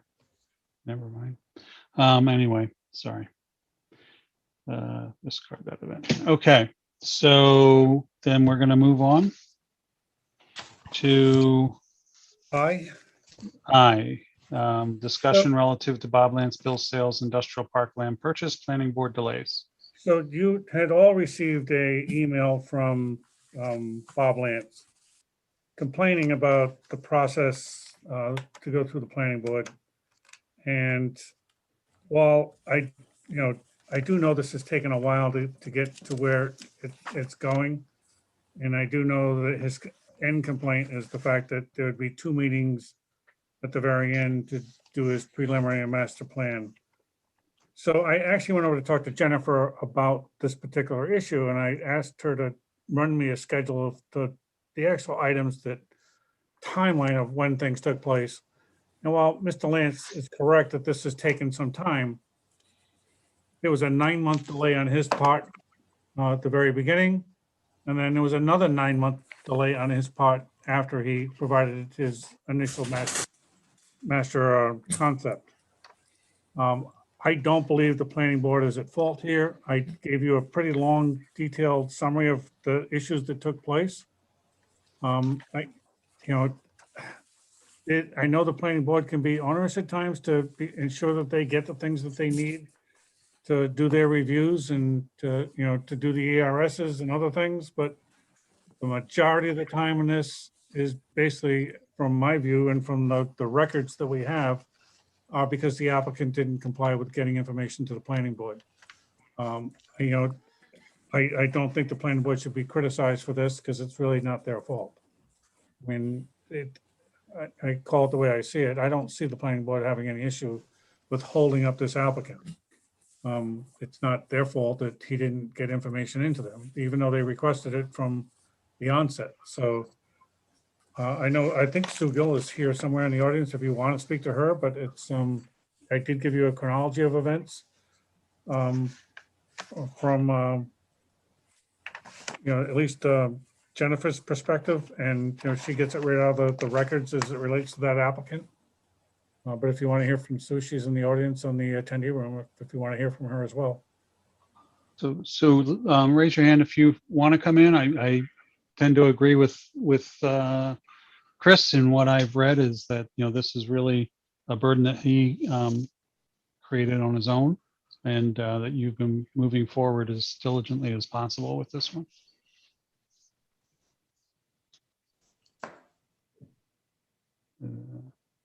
I see a hand up. I don't see where it's from. Yeah, it's Sue. It's Sue. Let her in. Okay, hang on. Donna, while she's coming in, did you have something? Oh, I just wanted to know if he's paid for the land. Is it all paid for? He has not, because he has not finished the criteria in his purchase and sale to get to that stage of doing the final acquisition. Okay, nobody said whether he paid everything. Okay. Okay, Susan, hello. Greetings. How are you? Can you hear me? Good. Yes. Okay. Yeah, I know I had submitted that email last meeting, and then Jennifer did a timeline also that basically is more detailed than what I had sent, but it's true. The application has only come before the planning board 3 times, once for the concept plan and then twice for master plan reviews. No, we haven't, I don't believe we've been holding this up. We've just been waiting for materials to be presented. So I appreciate the opportunity for this to be clarified, but it's not something the planning board was trying to obstruct an application. Great, thank you. Any questions for Sue or comments? I mean, I don't think we have to take action, but certainly I think, Chris, whoever the most appropriate person is, possibly, if it's appropriate, to respond to Bill and say, the council has reviewed your correspondence, and we believe that the delays were delays that were caused by the applicant and not the planning board, and please continue to work with the planning board for final resolution. Yeah, I agree. That's I will send something to him and let him know that we did review his concerns, and we'll work with him to get him through whatever process he's been holding us up with. But it is, we can't force him to give the planning board information if he didn't want to give it to him. So it's, I understand there's a frustration sometimes with applicants that they may not always understand the process, but I think we've been very, very patient with him. But the planning board has not received the information they needed to move forward, and it's not their fault. So I will let them know. Thank you, Sue. I saw your hand up again. I don't know if that was accidental or you're. No. You all set? Okay. Yes. Thank you. Chris, unless you have some information, does it make sense to move Jay to our next meeting? Jay. Town discussion on fees for Newport Chamber. No, I do have information. So Okay. I just need approval to, there are two things. So one, I think is a very simple one. It's Connect Greater Newport. There's an application fee of $5,000. If, I don't have any issue with, I know it's an entity that you've got great respect for. So if you want me to have that bill paid for all the council contingency, I can have that done as well. The only issue I had is on the actual Greater Newport Chamber of Commerce billing. And I did communicate with Aaron back and forth on a number of different times about this, because the original bill that they sent for this that went back in, I think it was February or early March, it was like $2,700 a year, and I didn't understand how it was calculated. So there's a formula to it. It's for a town, a municipality of our size, it would be $330 as a base, and then $10 per employee. So my question is, why would we be doing something on behalf of the chamber for school employees? I mean, I didn't get it. So she did say that we could take the option of doing it either way. If we added 150, and I'm only estimating because I don't know exactly how many employees there are. I do know that we have 93 employees. So 93 employees plus the $330 came out to $1,210, or it was $2,710 by adding another 150 employees for the schools. So I just wanted to leave that in your ballpark. I don't see the benefit of adding school employees to it. But, this is about generating commerce on behalf of the community and employment. And while the schools do an excellent job of trying to prepare kids for jobs, this is not a venue, I don't think, that is viable. At least I don't see any productive means coming out of that. So I would recommend we do the $1,210 and deal with our municipal offices, employees, and the base fee. So that, what was that number then? 330 plus how much? It came to $1,210. So we calculated we had 93 employees. Okay. So I mean, I believe that both of these are important investments for us, especially to help our EDC move forward. So I would certainly recommend, and I appreciate your suggestion, Chris, on the, at least for now, starting with the town side. If at some point in the future we decide it makes sense after we learn more and get our feet wet, so to speak, then we can revisit it. That's exactly my view, because I don't know what we're going to get out of this yet. And if it does, if we do find that there is a need to bring the schools into it, we can always add them in later. So I would recommend we take the additional $1,210 from the contingency and pay both these fees in total of $6,210 for the Greater Newport Chamber and the Connect Greater Newport. Do I have a motion to that effect? So moved. Jay has moved it. I'll second it. Second by Deb. Any discussion? All those in favor, Jay? Yes. Donna? No. Deb? Yes. Joe Perry? Joe seems to have stepped away. I vote yes. So it's one, Yes. two. Oh, Joe votes yes. So it's Yes. a 4-1 vote. Okay, I'll take care of that this week. Councilor Marcello, or Solicitor Marcello, it's getting late. Discussion review of various options for short-term rental ordinance. So I gave the council a memo which outlined the various regulatory schemes that are out there to regulate and or control short-term rentals. It's pretty extensive. It's an important topic. Given the lateness of the hour, perhaps we can put it down when we have the budget resolutions for discussions. And if I'm happy to answer any questions between then. It's not the most exciting reading in the world, but I think it does lay out the general options that are available. And so the purpose of this memo was to educate the council so that you could then give me guidance as to which way you want it to go in drafting, whether it would be a regular licensing ordinance or a zoning ordinance for these types of rentals. Or I was thinking the same thing in terms of possibly moving it to that same meeting. I appreciate how thorough this is. It's very, very helpful. Anybody have an objection to adding this to the agenda for, what did we say, the 7th? June 2nd. Second, I'm sorry, June 2nd. I thought it was June 1st. I thought it was June 1st. June 1st. Okay, June 1st. At 6 o'clock. At 6 o'clock. So the two items on that would be the budget resolutions and this short-term rental discussion. Okay, no objections? Thank you. Chris has his hand up. Oh, I'm sorry.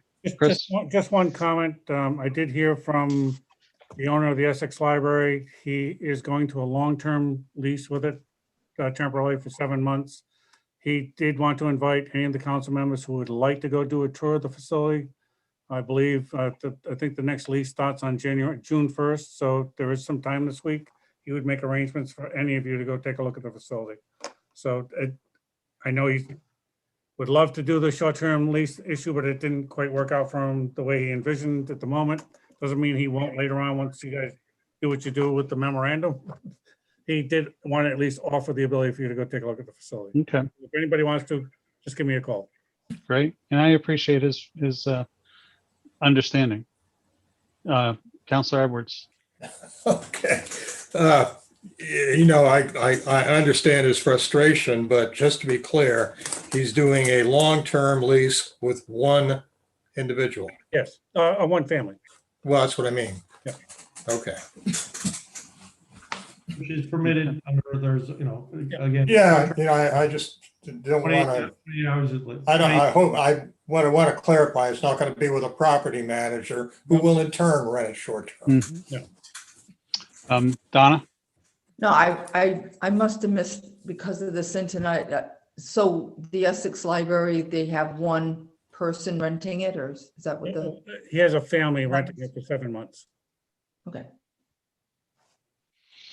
Okay, thank you. Madam Clerk, discussion and possible vote on ratification of 1-year extension of Avenue Enterprise Solutions LLC contract for land evidence probate microfilming storage and recording. Yes, I would like to ask to continue this to the June 1st meeting. Any objection? It's becoming a real meeting. Okay.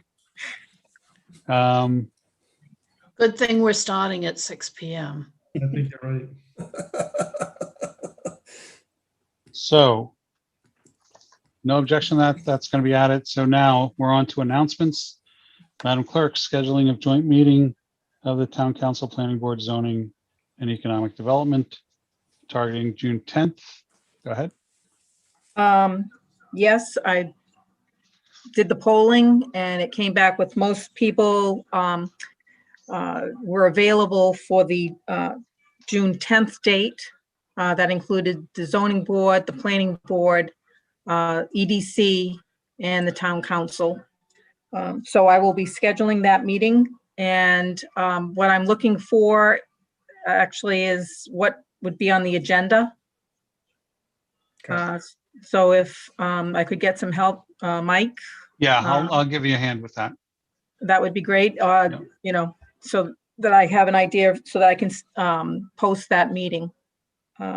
And so, just so you know, Joan, every board would have to post the same agenda. So that's what we do. Say again, I couldn't hear that. All of the boards would have to post. Mike, you're on mute. There you go. All the boards would have to post the same agenda. So everything, the zoning board would post an agenda. So anyway, I just so the council knows, You're on mute. There you go. I have a conflict on June 10th, but I'll send someone from my office. Thank you. Joan, what time is that going to be? I had scheduled it. I was thinking to schedule it for 7 o'clock because that's the normal time. I would say, because everybody's used to that time for all their committees, so. Just want to be sure. Yep. So Sergeant Ledoux, you're now up. If we can let him in, if we didn't already. He's in. Okay. Go ahead. I'm here. Thanks for waiting. Yes. Oh, no problem. So basically, I just wanted to just let everybody know about the events that are coming up that the police department are involved in as far as community outreach is concerned. The first is going to be the, which we started last year, the high school senior graduation motorcade parade. Kids had been doing their own thing going through town and kind of pulling into parking lots and kind of creating a little bit of an issue. So I got together with the senior class advisors last year to see if there was something that we could do a little bit more formalized with the police department. That way it would ultimately be something that's safer and, you know, not only could the students be involved, but the town as well. So I reached out to Kristen Morissette this year, who is the class advisor for this year's seniors, and we coordinated something similar to what we did last year. So that's going to be June 10th at 10:30 a.m. starting at 70 Shove Street, and then going to be basically proceeding down Main Road past the Cassett through all the way down to Lawton, past Fort Barton, down Highland, past the town hall, back down to Bogamarsh. I'm sorry, Main Road, then Bogamarsh to Quintal, past the middle school, up to North Brayton to Ranger, and then ending at the high school. Great. Thank you. If there's any questions on that, more than happy to answer. If not, then I hope you guys are all out in support and just supporting the seniors. The seniors this year and last year kind of had, you know, rough years, so it's nice to try to do something special, you know, for them.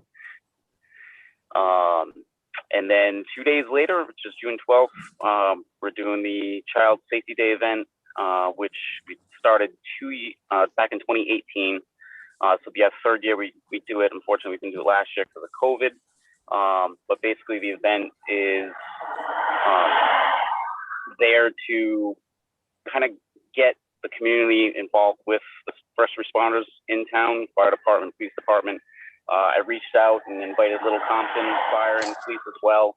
There's going to be a ton of events going on as far as having state police on hand. They're going to be doing a canine demonstration along with New York Life Insurance that's going to do children's fingerprinting and IDing.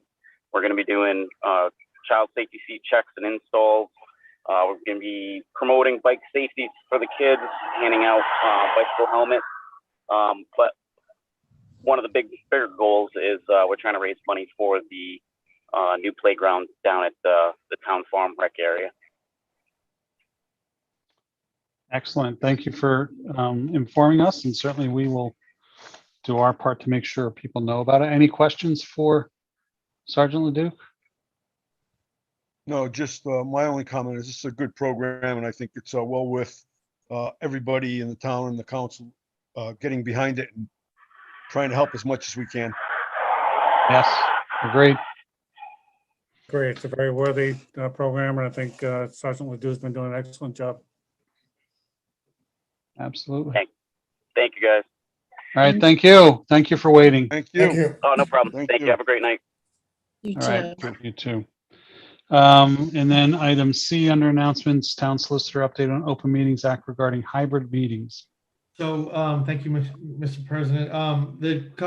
Denise asked me to put this on the agenda because, as you know, with the restrictions being open, there's been some inquiries amongst the town as whether or not we will be meeting, boards and commissions like the town council will be meeting in person. We're certainly allowed to meet in person. However, while the executive order is still in place, we have to allow, basically have a hybrid meeting. We have to allow people to attend remotely as if they were at the meeting.